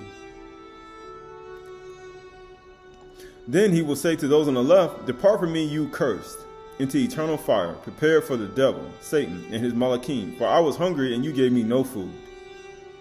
I was thirsty, and you gave me no drink. I was a stranger, and you did not welcome me. Naked, and you did not clothe me. Sick, and in prison, and you did not visit me. Then they also will answer, saying, Adon, when did we see you hungry and thirsty, or a stranger, or naked, or sick, or in prison, and did not minister to you? You know what Abraham did? He ministered to all the people who came to his gates. He never turned no one away. Remember he said, we was reading ChayParach, he said, ministers, he said, being a minister of the kingdom, you have not judged rightly. He said, speedily and swiftly, they're going to come to you. Punishment. People say, what do you mean by this? Then he will answer and say to them, truly, truly, I say to you, as you did not do it to one of the least of these, you did not do it to me. And these will go away to eternal punishment, but the righteous to eternal life. To eternal life. Romans 4:15-4. For whatsoever written in the former days was written for our instruction. Or you mean our warning? Or you mean our koach? Our utterance, our straight, it means what? Nakuach. All the words of my mouth are righteous, and nothing crooked or twisted or crooked in them. It is koach, nakuach. Straightforward, equitable, integrity, innocence, uprightness. There's nothing crooked or perverse in it. It is straightforward. It is Amar, his utterance, his promise. So whatsoever written in the former days is written for our instruction, that through endurance and through an encouragement of the scriptures we might have hope. The book of Yasher 41:29-34. And Yusuf called out from the pit to his brethren and said to them, what have I done to you? And in what have I sinned? Why do you not fear Yahuwah concerning me?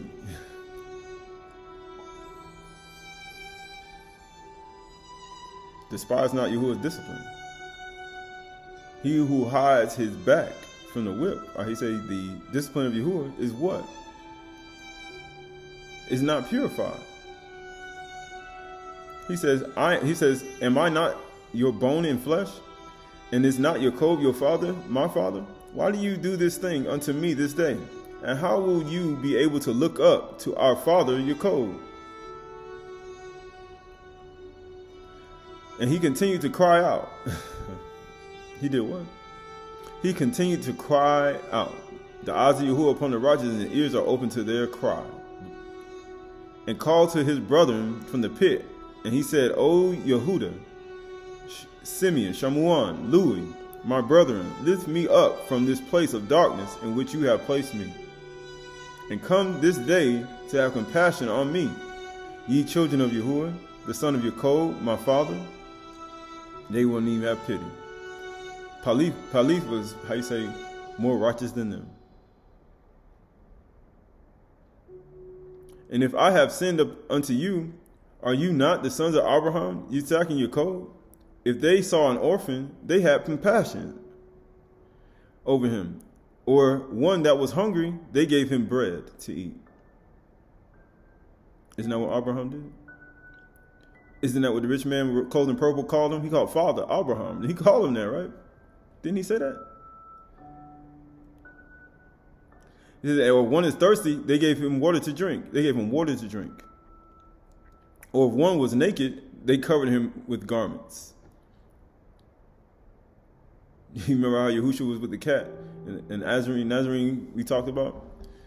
He saw the cat, he saw it crying out, he gave it water to drink. It didn't matter if it was an animal or not.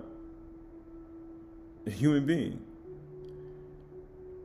He said naked, they covered him in garments. They covered him.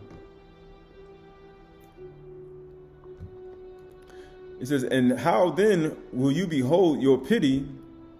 And how then will you withhold your pity from your brother? For I am your flesh and bones. I'm a human being. And if I have sinned unto you, surely you will do this surely you will do this on account of my father. And Yusuf spoke these words from the pit, and his brethren could not listen to him. They despised not the chastening of Yahuwah, neither be weary of his reproof.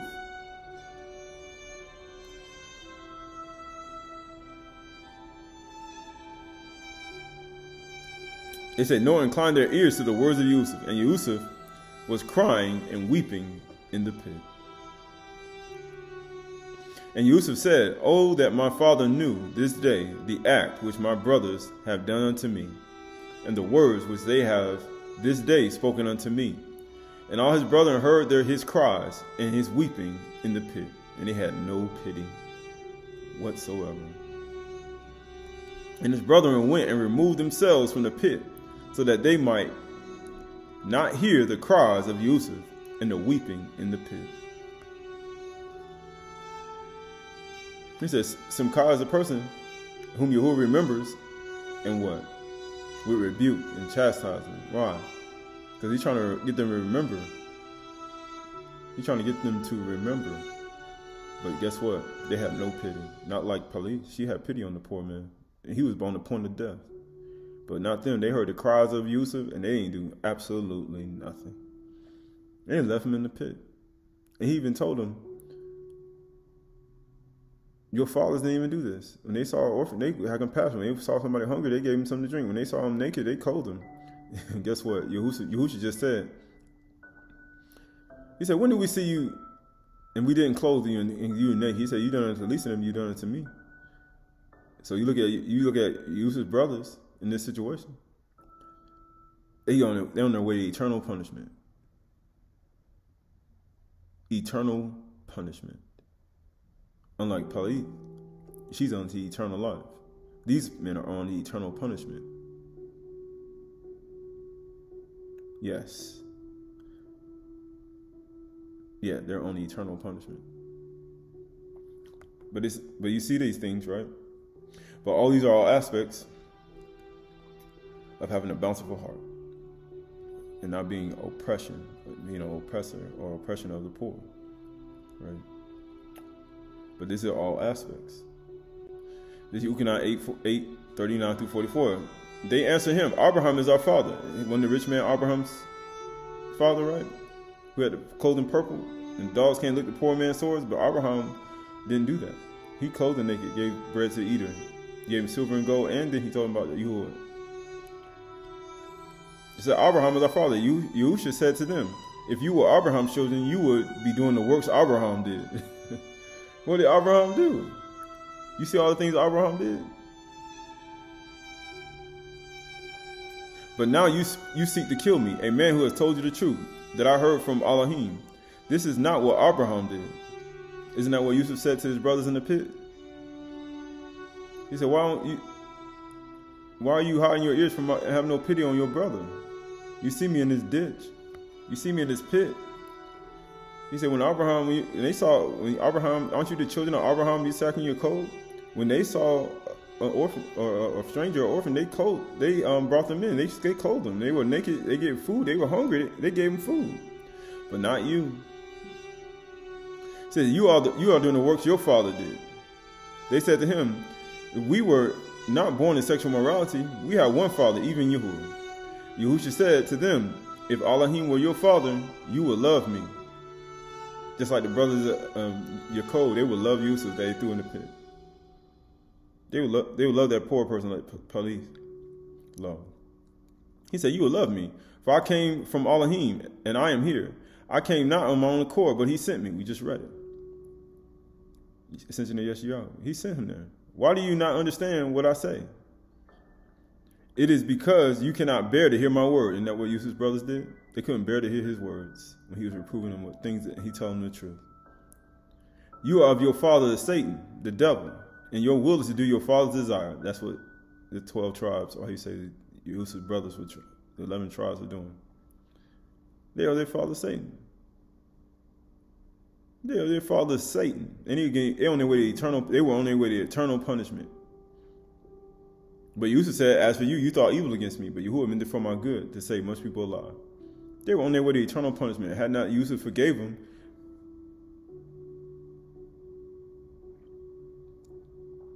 it says, you are your father Satan, and your will is to do your father's desire. He was a murderer from the beginning, and does not stand in the truth, a moth, because there is no moth in him. When he lies, he speaks of his own character, for he is a liar and the father of lies. But because I tell you the truth, you do not believe me. Which one of you convicts me of sin? If I tell you the truth, why do you not believe me? Whoever is of Elohim hears the words of Elohim. The reason why you do not hear them is because you are not of Yahuwah. Right? So you look at him being that person, they saying that he was of Yahuwah, they wasn't. They wasn't of Yahuwah. They couldn't hear his word. So therefore, they were on their way to eternal punishment. They couldn't even bear to hear them. This is Yochanan 8:48. Then Yahusha answered them, Are we not right in saying that you are a Samaritan and have a demon? Yahusha answered, I do not have a demon, but I honor my Father, and you dishonor me. Yet I do not seek my own esteem. There is one who seeks it, and he is the judge. Truly, truly, I say to you, if anyone keeps my word, he will never see death. Then the Yahudim said to him, Now we know that you have a demon. Abraham died and did the Navi'im, as did the Navi'im. Yet you say, if anyone keeps my word, he will never taste death. Are you greater than our father Abraham, who died, and the Navi'im died? Who do you make yourself to be? That's what they say today. Yahusha answered, If I esteem myself, my kabod is nothing. It is my Father who kabods me, of whom you say, He is our Elohim. But you have not known him. I know him. If I were to say I don't know him, I would be a liar like you. But I do know him, and I keep his word. Your father Abraham rejoiced that he would see my day, and he saw it and was glad. Yitzhak, when he had bore the child on the 14th day between the sons. When he was born, and so he circumcised the same day. When he was Nabat saying that he's going to have a child that same day. He's going to be born to die. So the Yahudim said to him, You are yet 50 years old, and yet you have seen Abraham. Yahusha said to them, Truly, truly, I say to you, before Abraham was, I am. Before he even existed. Before his seed was even planted down the northern Nahor. He said, I was there. So they picked up stones to throw at him, but Yahusha hid himself and went out of the temple. because that's their stony heart, because they couldn't bear to hear his words. The only thing they can say, you have a demon, there's something wrong with you. But in actuality, it's not. It's something wrong with them. This is Ukinan 15:25. But the word that is written in their law must be fulfilled. They hated me without a cause. But it's just like them. He said the wicked hate the light. They won't neither come to the light lest their deeds be reproved, and they should be illuminated. He said, don't hide your, we just talked about don't hide. He said, Shemkah is the person whom Yahuwah remembers with rebuke and chastisement, who don't hide their back from his chastisement, that they may be purified. The only reason people, move away or run away from the Debar is because they don't want to be purified of the Shadim that inhabit their bodies. So therefore the Shadim takes over the body, and it takes them away from the bar that can get the Shadim out of their body. He says, Yuchanan 15:20, remember the word that I said to you, a servant is not greater than his master. If they persecuted me, they will also persecute you. If they kept my bar, if they kept my word, they will also keep yours. So Yahushua considers people who don't keep his word as people who persecute him. It's the same as doing to him. That's why he said, when did we see you? When did we clothe you? He said, you done it to least of them, you done it to me. When did we not do these things? He said, you done it to least of them, you done it to me. This is Yuchanan 16:1. And I have said all these things to you to keep you from falling away. They will put you out of the Adah. Indeed, the hour is coming when whosoever kills you will think he or she is offering service to Yahuwah Elohim. And they will do these things because they have not known the Father nor me. But I have said these things to you, that when the hour comes, you may remember that I have told them to you. Right, you look at Yusuf, when they threw him in the pit, they kicked him out of the family. They thought they were doing service to Yahuwah Elohim. They actually thought they were. Not even knowing they wasn't. They were, but Yahuwah meant it for his good. They did raw, because they didn't keep their tongue from speaking raw and uttering deceit. So therefore Ra took over their mind, and they threw Yusuf in a pit. They refused to clothe him and clothe the naked, feed the hungry. They refused to do what Yahushua told them to do, and they kicked Yusuf out of the family, and they threw him in a pit. And they thought they were doing service. In actuality, they weren't doing service at all. The only thing they were servicing was their own heart, and their own evil raw mind, and their own hands and their feet. And he said their hands and their feet work these things, and they threw him in there with their hands and their feet. Right, this is Book of Yashar 19:36-43. And in the city of Admah, there was a woman to whom they did the like. For a traveler came into the city of Admah to abide there all night, with the intentions of going home in the morning. Right? So he had evening, morning, right? He came there. And he sat opposite the door of the house of the young woman's father to remain there.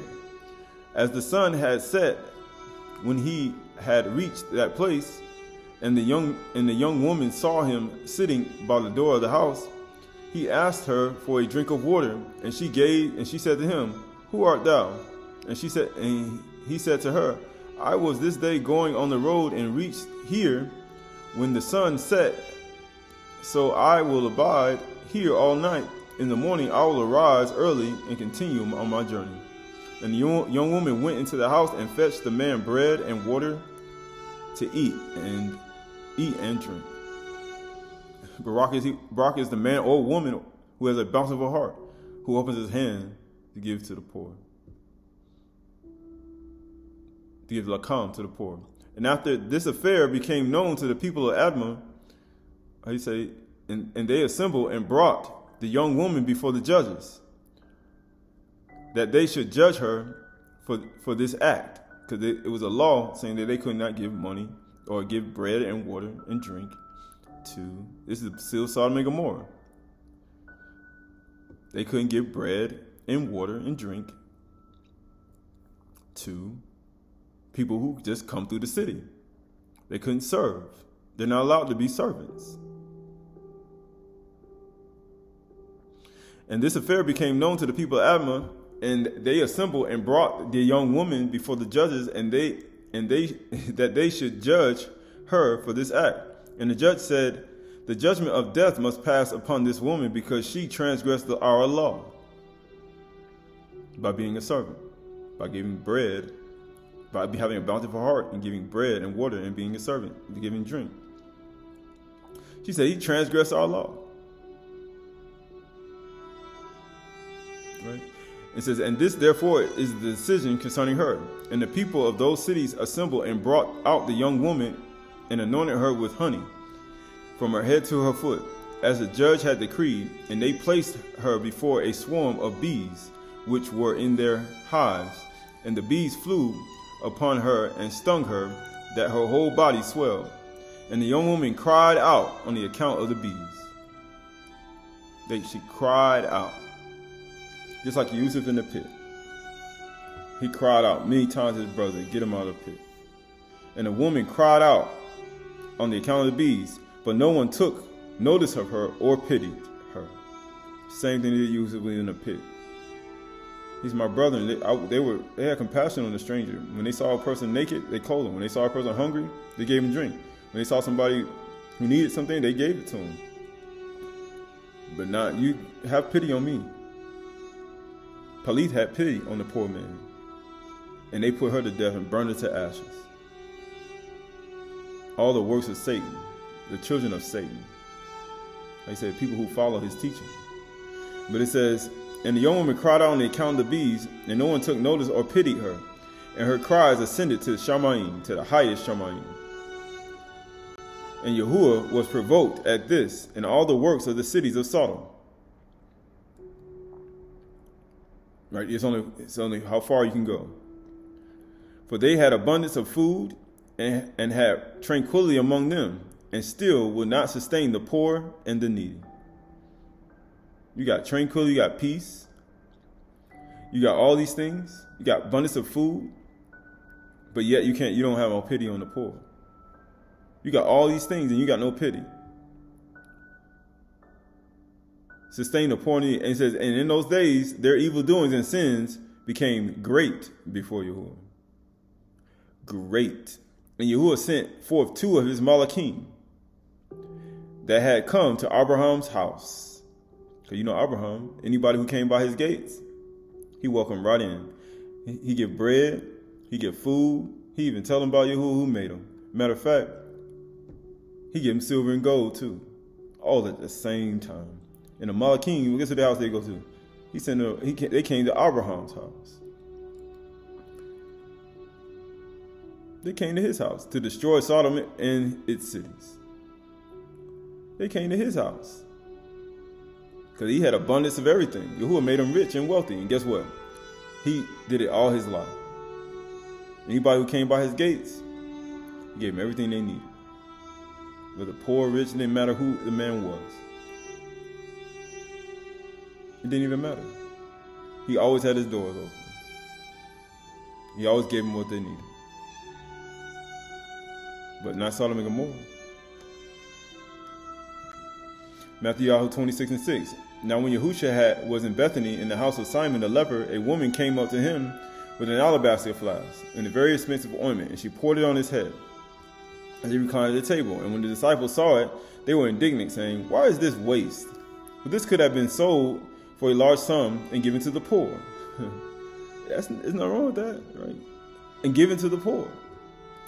But Yahusha, aware of this, said to them, why do you trouble the woman? For she has done a beautiful thing to me. For you have always the poor with you, but you will not always have me. In pouring this ointment on my body, she has poured it to prepare me for my burial. Or you mean, for pouring this honey on my body, she has prepared it for my burial.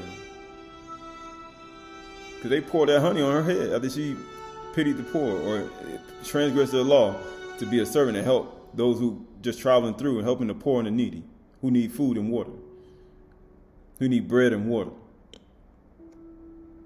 Truly I say to you, wherever this Amah is proclaimed in the whole world, what she has done will also be told in her memory. Not only this woman that anointed Husha with the anointing oil, or even like the people anointed Sodom and Gomorrah, anointed her with honey, but also that woman when I was anointed with honey. It's told in memory of her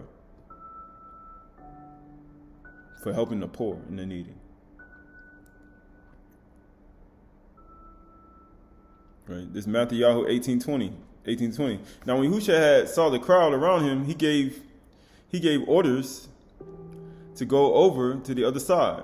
And the scribes came up and said to him, Teacher, I will follow you wherever you go. So you got him anointed. And guess what? And Yahushua said to them, Foxes have holes, or the birds of the air have nests, but the Son of Man have nowhere to lay his head. He poor and needy. Yahushua is poor and needy. Or you mean, how you say, whoosh, or doll, or you mean pretending to be poor. Why would he do such a thing? Think not I've come to destroy the law, or the Nabi'im. I'm not coming to destroy, I'm coming to fulfill. Why is he poor? He ain't got nowhere to lay his head. That's a poor man. That's a needy person. It's like the man coming through Sodom and Gomorrah, Admah. He said, I was just passing through here, and I'm going to leave in the morning. But he was needing some bread and water. And guess what she did? She gave it to him. And guess what happened? He said, you done unto least of them, you done unto me. When the police went into the city, and she saw that poor man on the verge of almost dying, and she had pity on him, gave him that bread, and sustained him for so long, and the people of Sodom and Gomorrah burned her to ashes. But guess what? You done unto least of them, you done unto me. You done unto the least of these, my brothers, you done unto me. But when the brothers of Yusuf, the 12 tribes, or you say the brothers of Yusuf, saw their brother and they threw him in the pit, they had no pity whatsoever. Even to the point of his thirst, they had no pity. This is Psalm 69:6. Let not those who hope in you be put to shame through me. You who are all of hosts, let not those who seek you be brought to dishonor through me, O house of Elohim of Yasharal. For it is for your sake that I have borne reproach, that dishonor has covered my face. I become a stranger to my brothers. You know what Yusuf was in the pit? He said when he saw an orphan or a stranger, they had compassion on him. Abraham, Isaac, and Jacob had compassion on him. And he says, and stranger to my mother's sons. Isn't that what Yusuf's brothers did? They were strangers. He was like a stranger to them, but they didn't have compassion. For the zeal of your house has consumed me, and the reproach of those who reproach you have fallen on me. All the things that people have done, from the city of Sodom and Gomorrah to Yusuf, to all the sins of the earth, to all those who didn't clothe the naked, and open their arms up to the poor, to all those who oppress the poor, as the book of Qahalath wrote, all those who have oppression towards the poor, all those who, how you say, destroyed the dollar and the roosh, all those things that he has done, they have done in the earth. He said, all the reproaches that is against Yahuwah, they've fallen on one person. So when I wept and humbled my soul with fasting, it became my reproach. Why? Because he humbled him. It became my reproach because Yahuwah was the maker of the rich and the poor, but he was rich from the highest Shamayim, and he sent him down here and to be a poor man. Foxes have holes, birds of the air have nests. No man, son of man, have nowhere to lay his head. When I made sackcloth my clothing, I became a byword to them. I was thin. I was dull. That's what dull means. I was thin. I was weak. He said, Barak is he who have a bountiful heart, who gives bread, open his arms, and give lakam to the poor. How you say Chag Matsah, right? There's a lot of bread around here. But guess what he said? I became a byword to them. I am the talk of those who sit at the gate. Oh, you mean when they came to Abraham's gate, all the poor people came to Abraham's gate, what did he do? He opened his door. He gave them bread. He clothed the naked. He gave them the food they needed, and he told them about Yahuwah, and he gave them silver and gold. He did this all his life. He said, but now I sit at the gate and they talk about me. Ain't nobody doing nothing for me. You're not Abraham's children. And said, and drunkards make song about me. But as for me, my prayer is to you. Oh, you mean my prayer?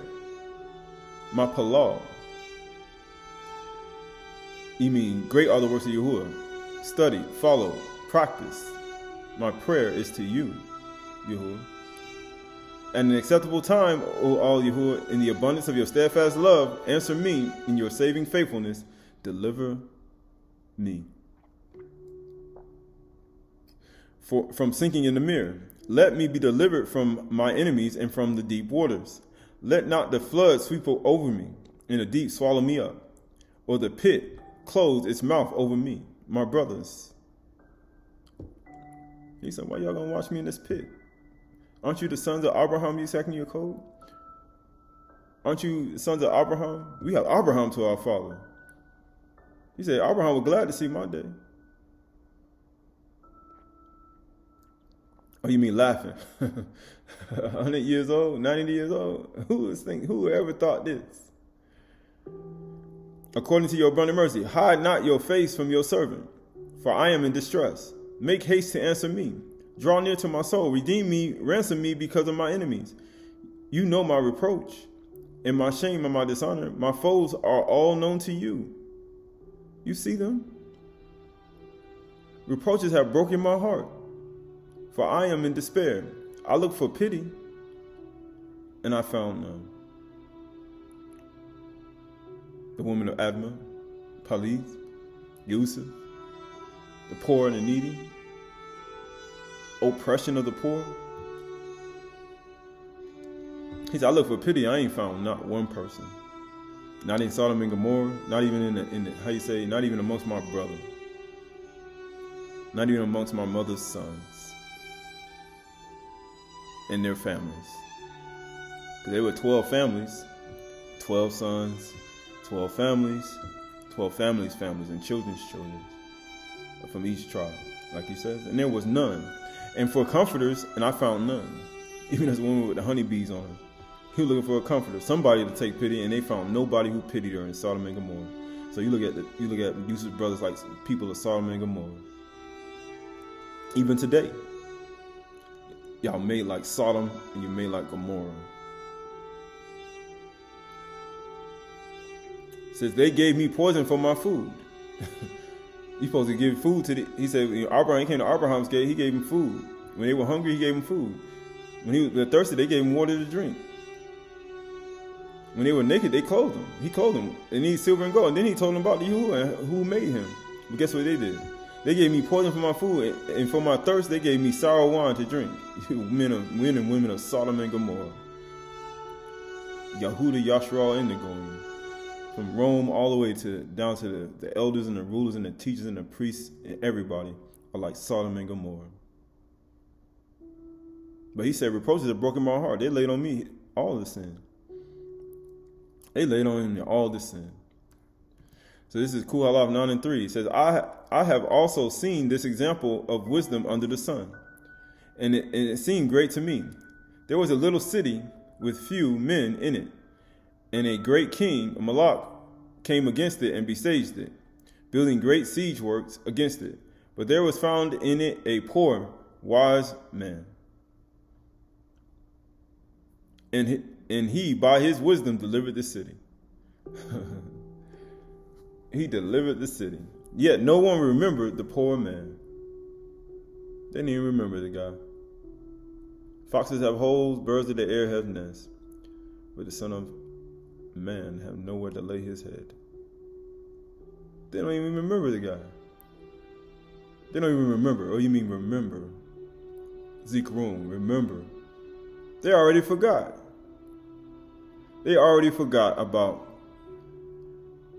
Chag Matsah. Let no leaven be found in your houses. You already forgot. You already forgot about the poor man already. But I say that wisdom is better than might. And the poor man's wisdom is despised, and his words are not heard. Why do you not understand what I say? It's because you are not of Yahuwah. He that of Yahuwah hears Yahuwah's word. The only reason you don't hear them not, because you are not of Yahuwah.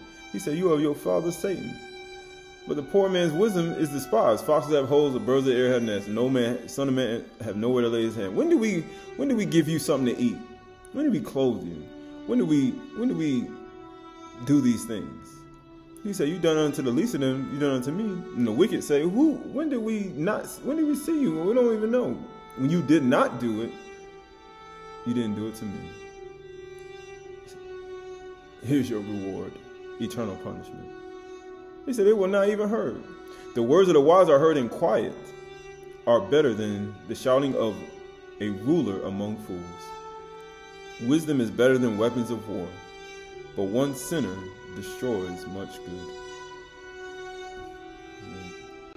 So this is Matthew 27, 45 to 50. Then they sat down and kept watch over him there. And over his head they put the charge against him, which read, "This is Yahusha, the king of the Yahudim." Then 2 robbers who were crucified with him, one on the right, and one on the left. He put the sheet to the right and the goat to the left. And those who passed by derided him, wagging their heads and saying, "You who destroyed the temple and rebuild it in 3 days, save yourself. If you are the son of Yahuwah, come down from the cross." It's the totality. So also the chief priests and the scribes and the elders mocked him. They mocked him, saying, "He saved others, he cannot save himself. He is the king of the Malach Yasharal. Let him come down from the totality, and we will believe him. He trusts in Elohim. Let Elohim deliver him now if he desires him." He trusts in him. For he said, "I am the son of Yahuwah." And the robbers who were crucified with him also reviled him in the same way. Now from the 6th hour there was darkness over the land until the 9th hour. And about the 9th hour, Yahusha cried out with a loud voice, saying, "Aliyah, Aliyah, lama sabachthani." That is, "My Elohim, why hast thou forsaken me?"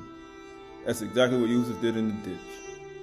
He said, "My brothers, aren't you the sons of Abraham, Yitzhak, and Yaakov? When they saw a man naked, they clothed him. When they saw him thirsty, they gave him drink. When they saw him hungry, they gave him food." They had compassion on him. I looked for pity, and I found none.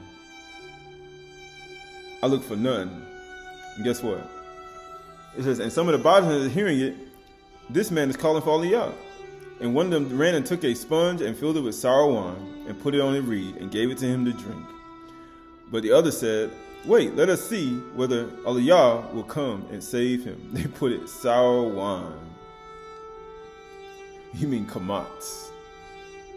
Let no leaven or kamats, anything leavened, be found in your house. Oh, you mean like kamats.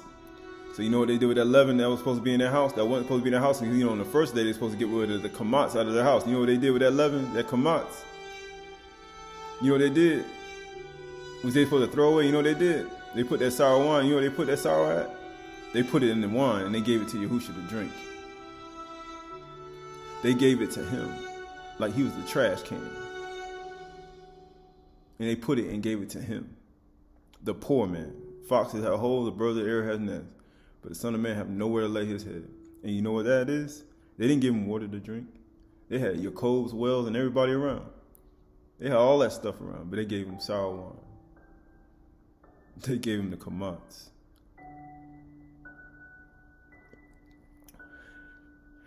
And he put it on a reed and gave it to him to drink. But the other said, "Wait, let's see whether Aliyah will come and save him." And Yahusha cried out again with a loud voice and gave up the ruach. Oh, you mean with the woman with the honey on her back, on her skin? She cried out, and her cry went all the way to the highest Shamayim, and it went all the way to the ears of Yahuwah. And Yahuwah's anger was kindled against the whole city. Oh, you mean against Jerusalem? His anger was kindled. It reached his ear, and he sent 2 Malachim, destroying Malachim, to Abraham's house. Oh, you mean to Abraham's house? And he went to destroy the city. You mean Jerusalem? And amazingly, after this, what happened? It was an earthquake, and the temple was rent in two. He came to destroy that place. And people don't even know. Why? Because you pour honey on them. And you allowed a bees to stinger. and it cried went all the way up, and y'all were like Sodom and Gomorrah. Jerusalem, 12 tribes, Yasharal, Yehuda, Goim, y'all like Sodom and Gomorrah. You already forgot the poor man who delivered the city. The reproach of them that reproached you, Yahuwah, fell all on your son. He said, he told him in Ascension Yeshayahu, he said, you won't return in your kabod. He said, when I cry from the earth, when you cry from the earth, he said, the eyes of Yahuwah upon the righteous, and his ears are open to their cry.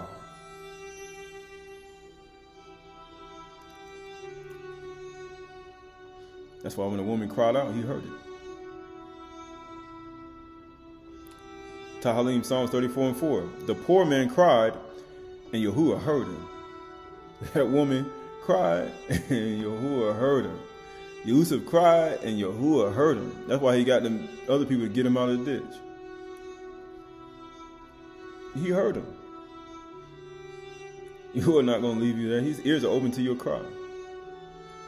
The poor man cried, and Yahuwah heard him and saved him out of all his troubles. He died. And the Malach of Yahuwah encamped, the angel of Yahuwah, Malach of Yahuwah encamps around those who fear him and delivers them. He delivers them. So this is Devarim 25:15. You shall give him his wages on the same day, before the sun sets. For he is poor and he counts on it, lest he cry against you to Yahuwah and you be guilty of sin. Why do you think Yahushua cried out? Because of the poor people. He was only crying out for these poor people that wasn't getting their wages. The poor people that wasn't being given any bread. The poor people that was going to, at the point of death. Even Yahushua on the cross, on the stake, at the point of death. And guess what they did? They gave him kamats. People said, how he kept feast unleavened bread? He did. They gave him kamats. They gave him sour wine. Matter of fact,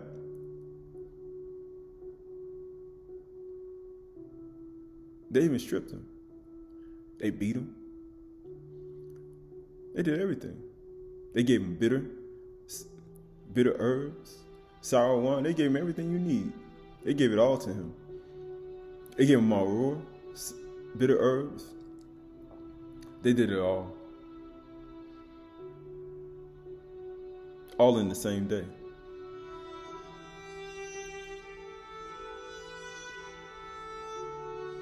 And then he cried out twice. He said, man, you don't hear this poor man crying? He said, everybody forgot him already. You forgot about this poor man. You already did. And guess what it says? Because before the sun sets, for he is poor and he counts on it. Lest he cry to Yahuwah and you be guilty of sin. That's why everybody guilty of sin. You slain the lamb or you say of Yahuwah. And you gave him sour wine to drink. He was a poor man. How you say, foxes have holes, birds of the air have nests, but the Son of Man have nowhere to lay his head. Even the animals that he created for Adam to rule over had a place to lay their head. He didn't. And he goes to his own people whom he created, and they don't even help him. They don't even help him. Or you mean Azar. They don't even help him.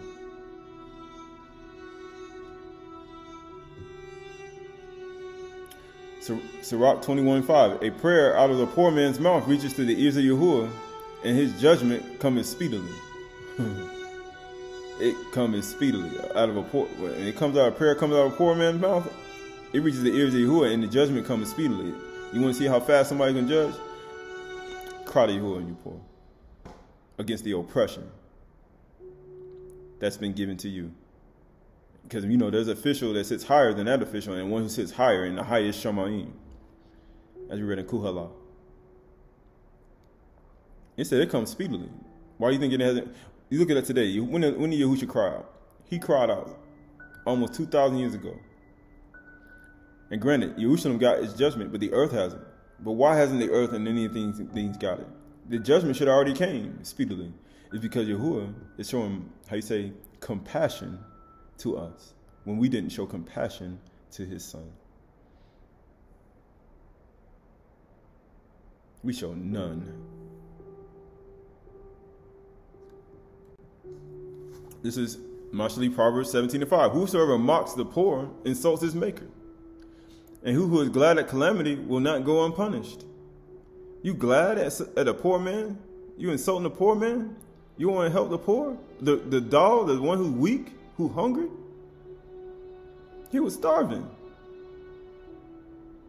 And you up, Kamat's got all this food in abundance during that time, and then guess what? They give him, the only thing they can give him is sour wine. Bitter wine. Ain't left him at the point of death. They wasn't like Qahalath. That poor man was at the point of death. And she had pity on him. She had pity on him. And they put her to death and burned her with fire. But she had pity on that poor man. He said, you done unto the least of them, you done unto me. Now you think about that person who put their reed up and gave him that wine, that sour wine, when Qahalath gave him water and bread. What do you think he's thinking about? What do you think Yahuwah thinking about that person? What do you think he's thinking about you right now? When you see a poor man or you see a person destitute in need, when Abraham opened his doors up to every single person who came by his gates, that was in need. What do you think he's thinking about? He says, and Yahuwah mocks the poor. He said, whoever mocks the poor insults his maker. Because you just said, I and my Father are one. He who is glad at calamity will not go unpunished. And then they're going to eat their thing and have a good time.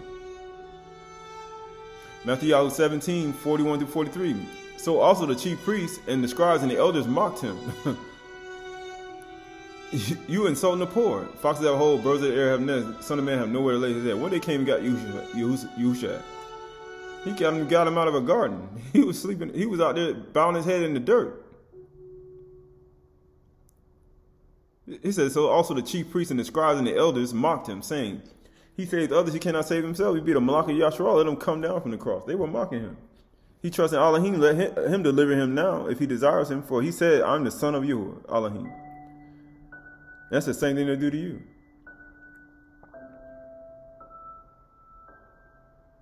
If you following him, right? Yuchanan 5:39-40. You search the scriptures, because you think in them you have eternal life. And it is they who bear witness about me. Yet you refuse to come to me that you might have life.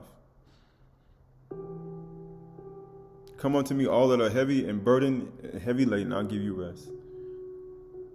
Take my yoke upon me and learn of me, for I am meek and lowly, and you will find rest for your soul, your nefesh, your inner man. This is Zechariah 13:4. On that day, every Nabi'im will be ashamed of his vision when he nabas or prophesied. He will not put on a hairy cloak in order to deceive, but he will say, I am no Nabi. I'm a worker of the soil. For a man sold me in my youth. It says, and if one asks him, where are these wounds in your back? He will say, the wounds I received in the house of my friends. From my friends. It says, Barak is he who don't turn his back from the whip of Yahuwah, for he shall be purified. Why do you think Yahushua ain't turned his back? As Psalms of Solomon wrote.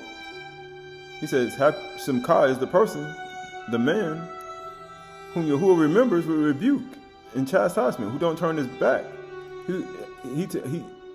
Whosoever does not turn his back from the whip.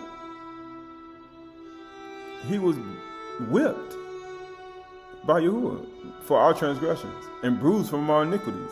The reproaches that reproached Yahuwah that made him despise, they all fell on him. The wounds I received in the house of my friends. They did it. You mean the friends, the people that were supposed to be his close companions. This is Matthew 19:16. And behold, one came and said to him, Good master, what good thing shall I do to inherit eternal life? And he said unto him, Why callest thou me good? There is none good but one, that is Elohim Yahuwah. But if thou wilt enter into life, keep the commandments. Hey, this is what people are doing today. This is what people are doing this week, right? He said, keep the commandment. He said unto them, which Yahushua said, Thou shalt do no murder. Thou shalt not commit adultery. These are all part of the 10 Commandments. Thou shalt not steal, thou shalt not bear false witness, thou honor thy mother and thy father, and love thy neighbor as thyself. The young man said unto him, all these things I have kept from my youth. Up, what lack I yet? Yahushua said to him, if thou wilt be perfect, go and sell all that you hast and give to the poor. Or you mean to the Rush, to the dog, the Yerash. And thou wilt have treasure in the Shamaims. And come follow me. But when the young man heard these things, he went away sorrowful, for he had great possessions. Then said Yahushua unto his disciples, verily I say unto you, that a rich man shall hardly enter into the Malkuth of Shamaim. And again I say to you, it is easier for a camel to go through the eye of a needle than for a rich man to enter the kingdom of Yahuwah. Why? Because, how you say, all the things that one holds to are the very things you can't carry to the kingdom, to the Malkuth. Because that's going to hinder you from entering it. You could have been like Ehud, naked I came in the world, and naked I'm going to leave. Barak be Yahuwah. Didn't Yahuwah give it all back to him? But you got to have enough emunah to believe that. And he said, come and follow me. He would have been like Ehud until the point where he was given double everything he had. He said, no, that's too far. Because Yahuwah is the maker of the rich and the poor. And then we just read, he said it's easy for Yahuwah in the book of Sirach to make a man rich or poor, make a poor man rich. So if he gave it up and gave it to the poor, he would have been poor. He would have been poor. He would have been rich and he would have became poor, that he may become rich again.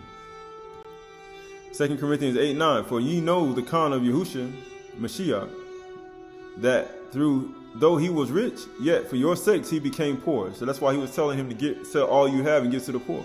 Because for our sakes, he was rich and became poor. That you by his poverty may become rich. That's why the pattern he was trying to get him to understand. That's why he's been trying to get other people to understand. Through his poverty, you became rich. You became rich by him descending down from the highest Shamayim. He gave all his wealth. He shared all his bread. When he sat in the house, when he walked by the way, when he lied down and he rose up, he shared all his bread with you. Yahuwah sent his bread, because Yahushua said in Yuchanan 6:25, I am the bread that came down from Shamayim. Yahuwah shared his bread with the poor. Don't you know you poor, blind, and naked? And don't you know that? I shared my bread with you. I shared my bread with you. I broke bread and I gave it to all of you. I said, take, eat. This is my body, which is broken for you. Drink my blood and eat my flesh. I shared my bread with you. So why can't you share your bread with the poor? Because I shared my bread with you.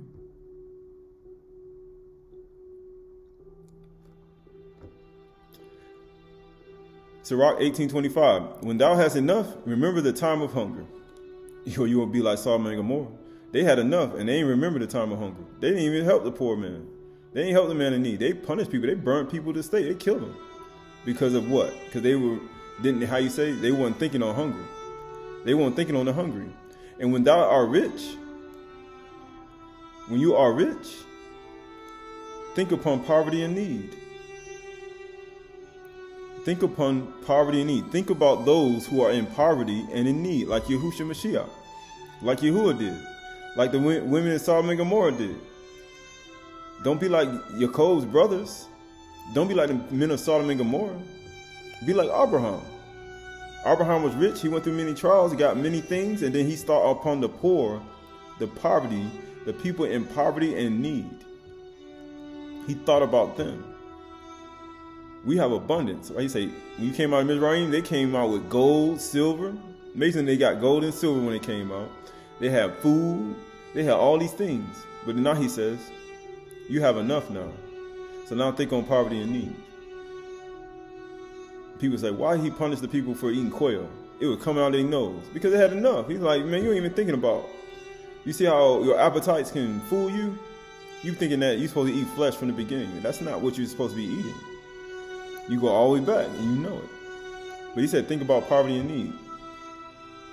You have enough. You have enough to bar. You have enough word. Okay, think about those who are destitute or dull, who are thin, who don't have that, who haven't waxed and fat.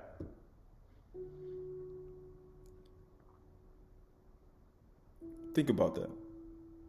This is James 2:5. Listen, my beloved brothers and sisters. Has not Elohim chosen those who are poor in the world to be rich in Amunah and heirs to the Malkuth, which he has promised to those who love him? But you have dishonored the poor man and woman. No man remembers that poor man that delivered the city. No man remembers him, right? Philippians 2:5. Have this mind among yourselves, which is yours in Mashiach Yehusha, who though he was in the form of Yahuwah, Elohim, did not count himself equal to Elohim, things to be grasped, but emptied himself, but taking on the form of a servant. That's what that woman did when the man came by and was in need. She took on the form of a servant and gave him bread and water. He took on the form of a servant. He was like Matsah. When the women came to water their animals, and he drove away the Ra'ahs, the shepherds, and he watered the animals. He was like Rakal. When Eleazar asked for the water, and she said, I'll give you water and your camels. He was like a servant. When we came to the cat, when the cat was hungry and thirsty, he picked up the cat and held him in his bosom, and then he gave him water, and he gave it to somebody else, whom he entrusted it with. He took on the form of a servant, being born in the likeness of men. That's what all it is. He told him Adam is what? He put him in the gun to be a servant, Abyd, and a Tishamar. He was a servant. He was a form of like Adam. He was Adam in the garden. In the likeness of men, and being found in human form, he humbled himself, which means he was rich and became poor. He humbled himself by becoming obedient unto death, even the state, totality, cross. Matthew 5:1. It says, seeing the crowds, he went on the mountain. And when he had sat down, his disciples came to him, and he opened his mouth, and he taught them, saying, Barak are the poor in Ruach, for theirs is the kingdom of Shamayim. Barak is he who has a bountiful heart. You read in Tahalim, who gives his lakam to the poor, because they poor in Ruach. Yeshayahu 2:1. The word of Yeshayahu, the son of Amos, concerning Yehuda and Jerusalem. It shall come to pass in the latter days that the mountain of Yahuwah shall be established in the highest of the mountains, and shall be lifted up above the hills, and all the Goyim, the nations, shall flow to it. And many people shall come and say, come, let us go up to the mountain of Yahuwah, to the house of Elohim of Yaakov, and he will teach us of his ways, and we will walk in his paths. He said, you're going to walk in it. 2 Enoch, chapter 8, 1-9.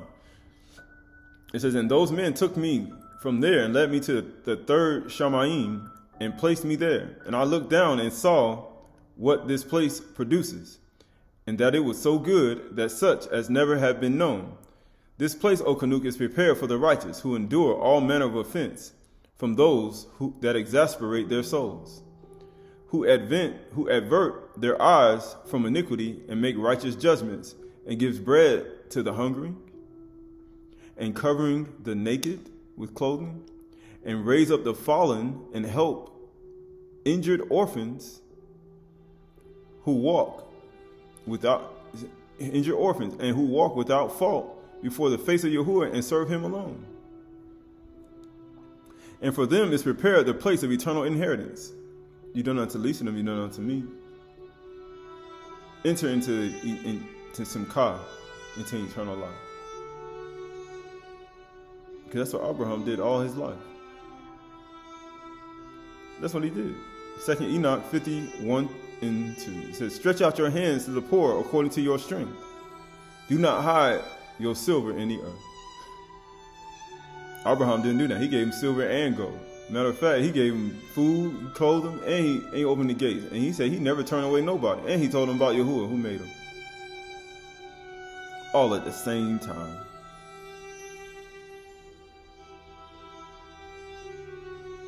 all at the same time. 2 Kings 25 and 30. In the 13th year, in the exile of Jehoiakim, the king of Yehuda, in the 12th month, on the 21st day of the month, evil Merodach, king of Babylon, in the year that he began to reign, graciously freed Jehoiakim, king of Yehuda, from prison. Then he said, what he said? He said, when I was in prison, you didn't visit me. He said, you didn't visit me. You didn't even come visit me when I was in prison. It's amazingly, this evil king of Babylon did. This evil king in Babylon did it. Who do you think freed Yusuf from prison? Yahuwah did it. But you start seeing they freed him. But guess what happened? And he spoke kindly to him and gave him a seat above the seats of the kings who were with him in Babylon. He gave him a seat. He freed him out of his lower state and he exalted him. Or he made room. He said exalted room. He brought him to Dal. He freed him from Dal. He said a poor state or a Yerash. He took possession of his life and took possession of his money and took control of his life, and then he exalted him. He made room for him. Just like Yusuf was in prison, and then guess what? Everything was taken from him, and then he was brought out of prison and put at the second highest seat in all of Mizraim. And he spoke kindly to him and gave him a seat above the seats of the Malachim, of the kings who were with him in Babylon. And Jehoiakim put off his prison garments, and every day of his life he dined regularly at the king's table. When I was in prison, you visited me. You done unto the least of them, you done unto me. Or you mean unto the Yusuf, you done unto me. You done unto Jehoiakim, the king of Yehuda. Jehoiakim, the king of Yehuda, you done unto me.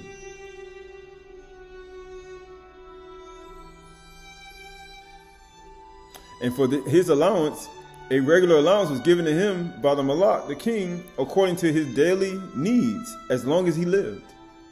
Isn't that what Abraham did all his days of life? He said he never turned away anybody. He said he gave him his provisions as long as he lived. He gave him allowance as long as he lived. He did all these things as long as he lived. He graciously freed him.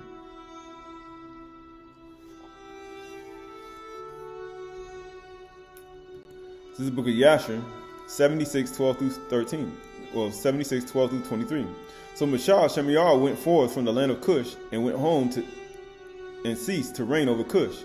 And Matsah was 66 years old when he went out from the land of Cush. For the thing was from Yahuwah. For the period had arrived when he had appointed in the days of old to bring forth the Yasharal from the affliction of the children of Ham. So Matsah went to Midian, for he was afraid to return to Mizraim on the account of Pharaoh. And he went and sat at the well of water of Midian. And the 7 daughters of Ruel the Midianite went out to feed their father's flock.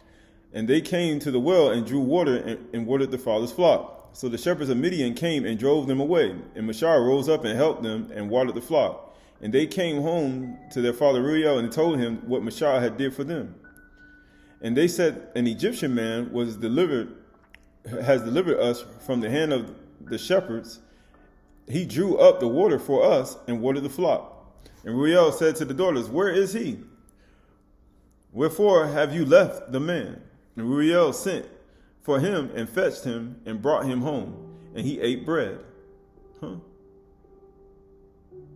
They brought him home and he ate lakan. They weren't like the people in Sodom and Gomorrah. But what happened? And Matsah related to Ruel that he had fled Mizraim and that he reigned 40 years over Cush. And they afterward had taken the government from him. And he sent him away in shalom and with honor and with presents. And when Ruel had heard the words of Matsah, Ruel said within himself, I will put this man in prison, in the prison house, whereby I shall conciliate the children of Cush, for he has fled from them. And they took him and put him in prison house. And Matsah was in prison 10 years. And while Matsah was in prison, the prison house, Zipporah, the daughter of Ruel, had pity over him. Yahusha looked for pity, and he found none. She had pity over him. He was in prison for 10 years. Yahusha said, when did we see you in prison? When did we, when we see you in prison and visit you? When did we clothe you? When did we give you, when you were hungry, we gave you bread? When did you were thirsty, I gave you drink? He said, you done it unto least of them, you done it unto me. So who was she doing it to? Who was the Palith doing it to? Who was the sons of Yusuf doing it to? Who was the evil king of Babylon doing it to? Who was Pharaoh doing it to? Who are you doing it to? When you do it or you don't do it, who are you doing it to? You don't know to least of them, you don't know to me. He said he was rich and he became poor, that you may become rich.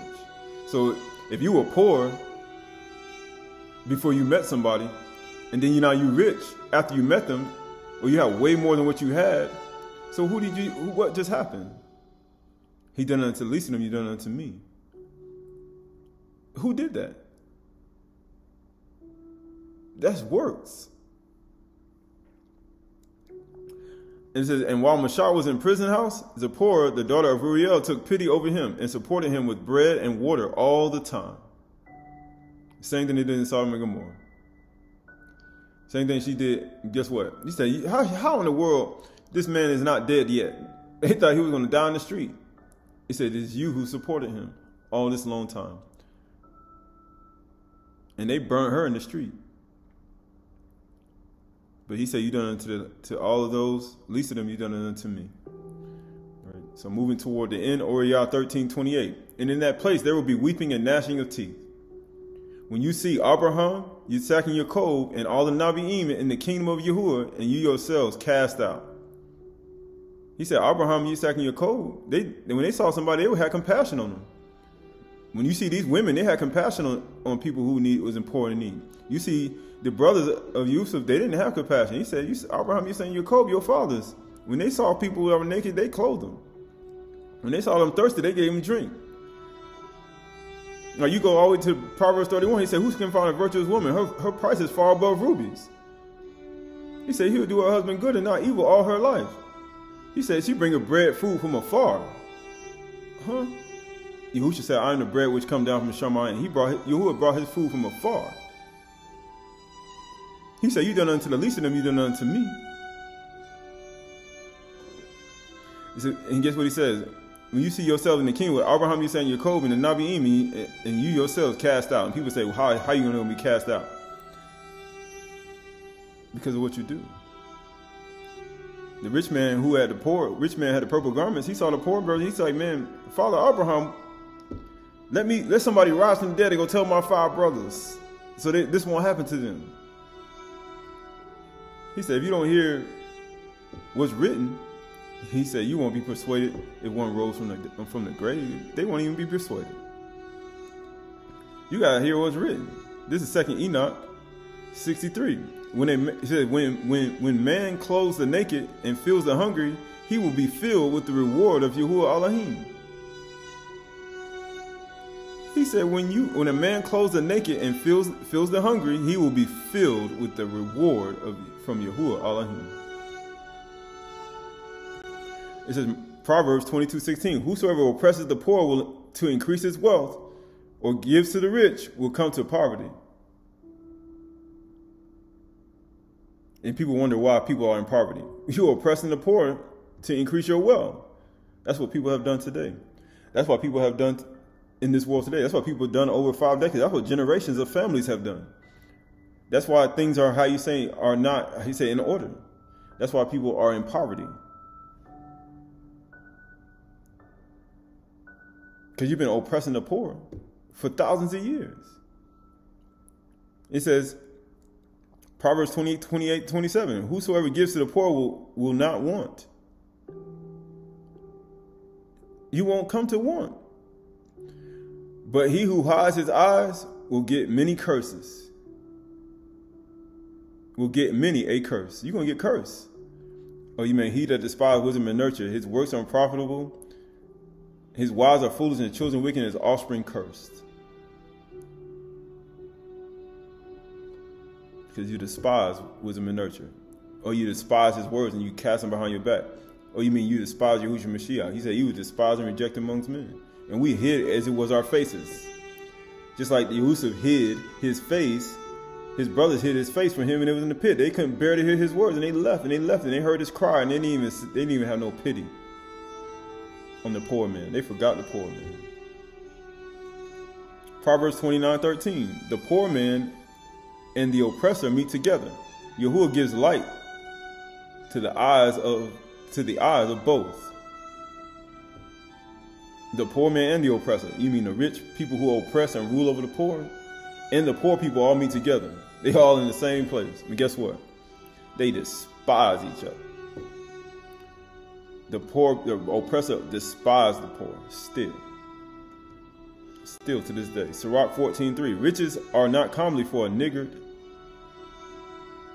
So what good is riches for a niggard? And so what should an envious man do with money? So you look at people being poor today. People that are envious. What are you going to do with money? Riches are not beautiful for a niggard. Like you see a niggard. People say, you see these words they call you, but in actuality, you start looking at your state. You say, why are we in this state? Why do they say riches are not commonly for a niggard? Sirach 14:10. A wicked eye envieth his bread. A wicked eye envieth his bread. Barak is he who has a bountiful heart, who gives his bread to the poor. But an envious, it says, a wicked eye envieth his bread. They don't even give it to him. It says, and he is a niggard at his table. Oh, you mean the rich man with the purple nice robe and the poor man at his feet? He oppressed him. He could have gave him some bread and some food, but he ain't have pity on that poor man.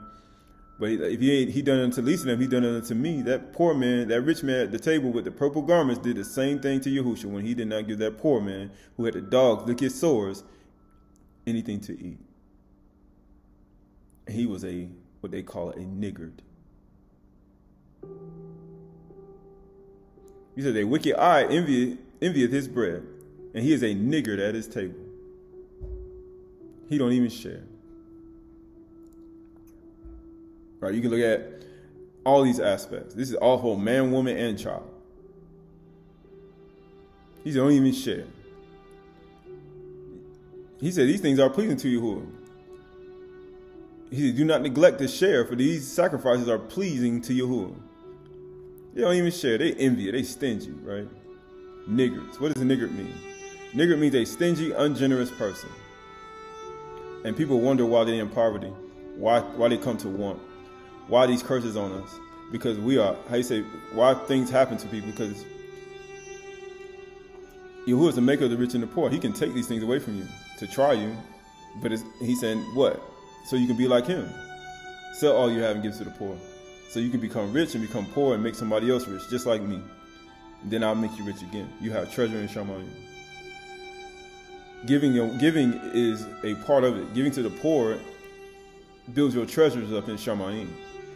It builds your equity up in Shamayim. It builds your equitable value in the unseen world, in the Shamayim. It says niggard what?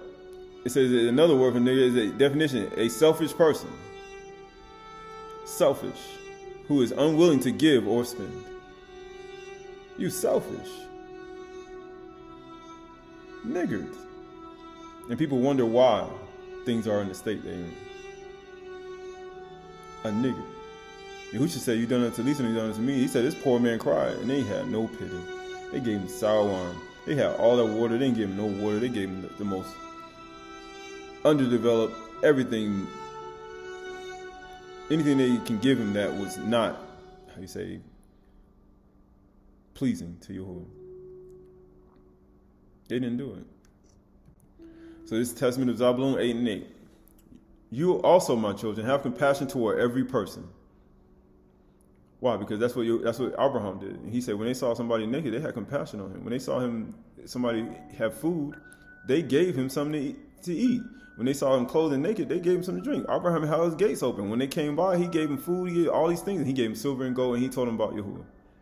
It says, you also, my children, have compassion toward every person with mercy, in order that Yahuwah may be compassionate and merciful to you.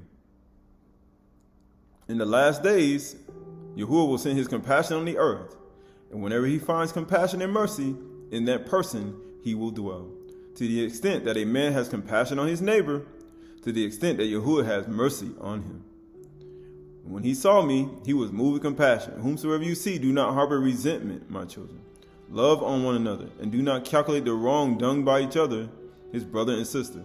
This shatters unity and scatters all kinship and stirs up the soul. He who recalls evil receives neither compassion nor mercy. None. Why do you think? He said, you can't bear to hear my words. Why do you think Yusuf was still in that ditch? They said they couldn't bear to hear his word. They walked away. They gave him no compassion or mercy. They didn't want to hear that. You Abraham children. Abraham, you second your code. He said, man, you know why you can't bear to hear them? Because you have your father Satan. Why? Because he said you're a selfish individual. You're a stingy and envious individual. This is Colossians 3:5. 3:1. It says, if you then be raised with Mashiach, seek those things which are above, where Yahushua Mashiach is seated at the right hand of Elohim. Set your mind and your thoughts on things above, and not on things on the earth. For you have died, and your life is hidden in Mashiach, in Elohim. When Mashiach, who is your life, appears, you will also appear with him in Kabod. Put to death, therefore, what is earthly in you: sexual immorality, impurity, passions, evil desires, covetous, which is idolatry. On account of these, the wrath of Yahuwah is coming. It's like Sodom and Gomorrah. In these you too once walked, and were living in them, but now you must put them all away: anger, malice, relish, slander, obscene talk from your mouth. Do not lie one to another, seeing that you have put off the old self with its practices, and put on the new self, which will be renewed in the knowledge after the image of its creator. Here there is no Greek or Yehudi, circumcised or uncircumcised, barbarian, Scythian, slave or free, but Mashiach is all in all. Put on then as Yahuwah's chosen ones, Kadosh and beloved and compassionate hearts, kindness, humility, meekness, and patience, bearing one another. If anyone has a complaint against another, forgiving each other, as Yahuwah has forgiven you, you also must forgive. And above all these, put on love, which binds everything together in perfectness, in completeness. And let the shalom of Mashiach rule in your mind, your hearts, to which indeed you were called, because he was rich, and he became poor that you may become rich. He said, when you have enough, think on hunger. And when you have riches, think on poverty and need. Because that's what he did. And let the shalom of Mashiach rule in your hearts, indeed, in which indeed you were called to one body, and be thankful. And let the word of Mashiach dwell in you richly, teaching and admonishing one another in all wisdom, singing psalms and hymns and spiritual songs.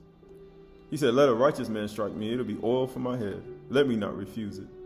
But my tefillah is continually against their wicked deeds. My hymn, my song, he said it's against their wicked deeds, though.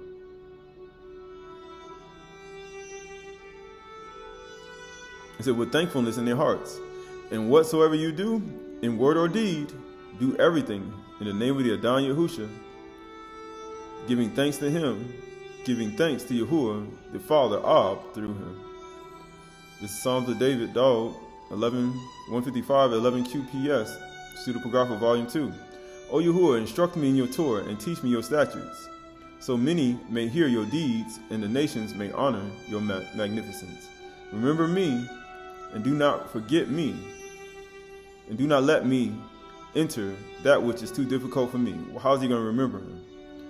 In the Psalms of Solomon, he said what? Barak is the man whom remembers with rebuke and chastisement. He said Barak is the he who don't turn their back away from the whip, from the whip. So he said protect him and guard him from his evil way. His evil way. Let no leaven be found in your house. Let no selfishness be found in your house. Let no ungenerous mind be found in your house. Let no oppression be found in your house. Let no despising of poor man's words be found in your house.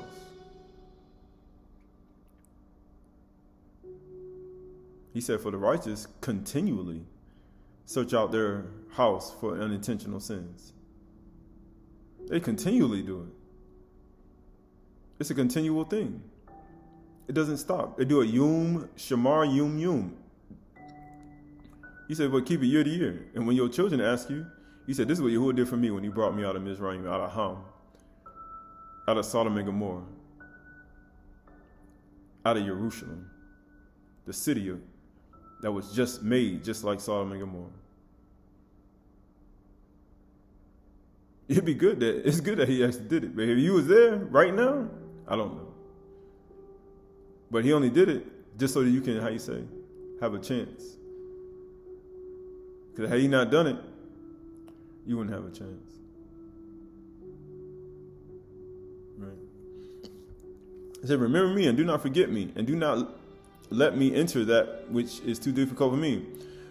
The sins of my youth cast far from me, and my transgressions do not remember against me. O Yahuwah, purify me from the evil plague, and do not let it again turn back to me. How is he going to heal you from the evil plague? How is he going to purify you?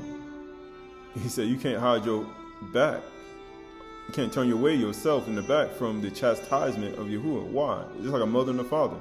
He said, he that don't turn his back from the chastisement is what? It's purified. He said, dry up the roots. He said, dry up his roots from me, and do not let its leaves bloom in me. So as you see, the leaves are now sprouting in the trees, and the things are coming to be. So you should notice, if you notice yourself, if you know thyself, as one should know, you should see things starting to rise inside of you.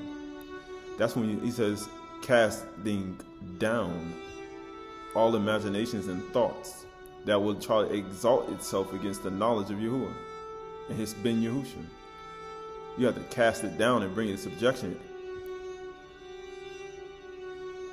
Because if you don't, you will repeat the same thing you did in the last circle. Right? It says, drying up his roots, and do not let its leaves bloom in me. Magnificent are you, O Yahuwah. Hence, complete my request from before you. He said, complete it. How he completed? With ahab, with love. With love. That's how he completed it all. He completed it in love. This is Essene of Yahusha. Essene book of Yahusha, 7 folds of peace. As a sheaf of the golden wheat lieth hidden in the tiny kernel, so is the Malkuth of Shamayim hidden within our thoughts. If they be filled with the power of love and wisdom of the Malakim of Shamayim, Father, so will they carry us to the Shamayim Yam, or sea. But if they be stained with corruption and hatred and ignorance, they shall train our feet to pillars of pain and suffering. No man can serve 2 masters. You can't serve oppression and stingy, or he say niggard, or he say the attributes of a not generous individual. You can't serve those things and serve love and wisdom. You can't. Love and wisdom is as a bountiful heart and gives its bread lakam to the poor. Gives his hand, opens it up to the poor people. They don't oppress. To those who are in need. Guess what it says? But if they be stained with corruption and hatred and ignorance, they shall chain our feet to pillars of pain and suffering. That's why one was taken out of the city. That's supposed to be a city of shalom. It was a city of chaos. It was a city of Sodom and Gomorrah. It was a city of Mizraim. It wasn't the city of Shalom. No man can serve 2 masters. Neither can an evil thought abide in the mind with the light of the Torah. Neither can an evil thought abide in the mind filled with the light of the Torah. He who hath found shalom, peace with the mind, have learned to soar beyond the realm of the Malachim. Know this shalom with thy heart. Fulfill this shalom with thy body, with your house, with your body, your bayit, your house, whether physical or natural. So we look at all these things, and there's a lot more. But we look at the dal, the rush, the poor. We look at the oppression of the poor. We look at the wrestling against all of the rulers and malachim and all these things. But we also look at the leaven, kamats. We look at them giving the kamats to Yahushua Mashiach. We look at the leaven that is supposed to be removed from our houses. But then they look at this poor man who delivered the city, and they forgot about the poor man. The poor man's words were despised, and they regarded them not. We look at the nurturing of the children, of the spiritual milk, of the Chdash milk, that you may live by it, that you may longer live according to one's own mind. For the reward is to those who clothe the naked, who clothe those who are naked, is a good reward. And as Enoch wrote, Canute wrote, he said, those who clothe the naked, those who give bread to the hungry, give drink to the thirsty, those who are thirsty. He said, it's eternal life. We look at the attributes of the Yahuwah Elohim, who opened his arms and gave his bread to the poor. So don't you know we are poor, blind, and naked? And he gave and shared his bread with us. And we should do the same for the poor around us. So we look at these attributes and these characteristics, not only forgiving sins, transgressions, and iniquities, and no wise clearing the guilty, is the Abba and the highest Shamayim, the creator of all things, but also one who shares his bread with the poor, to those who are hungry, because even the dogs will eat the crumbs from the master's table. The dogs will eat the crumbs from the master's table. And even those same dogs that eat the crumbs from the master's table are the same dogs that will lick the poor man's souls. So when we look at our life, we look at our daily examinations of who we are.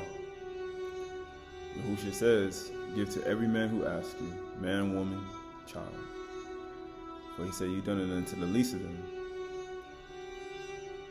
My brothers, you've done it unto me. Right?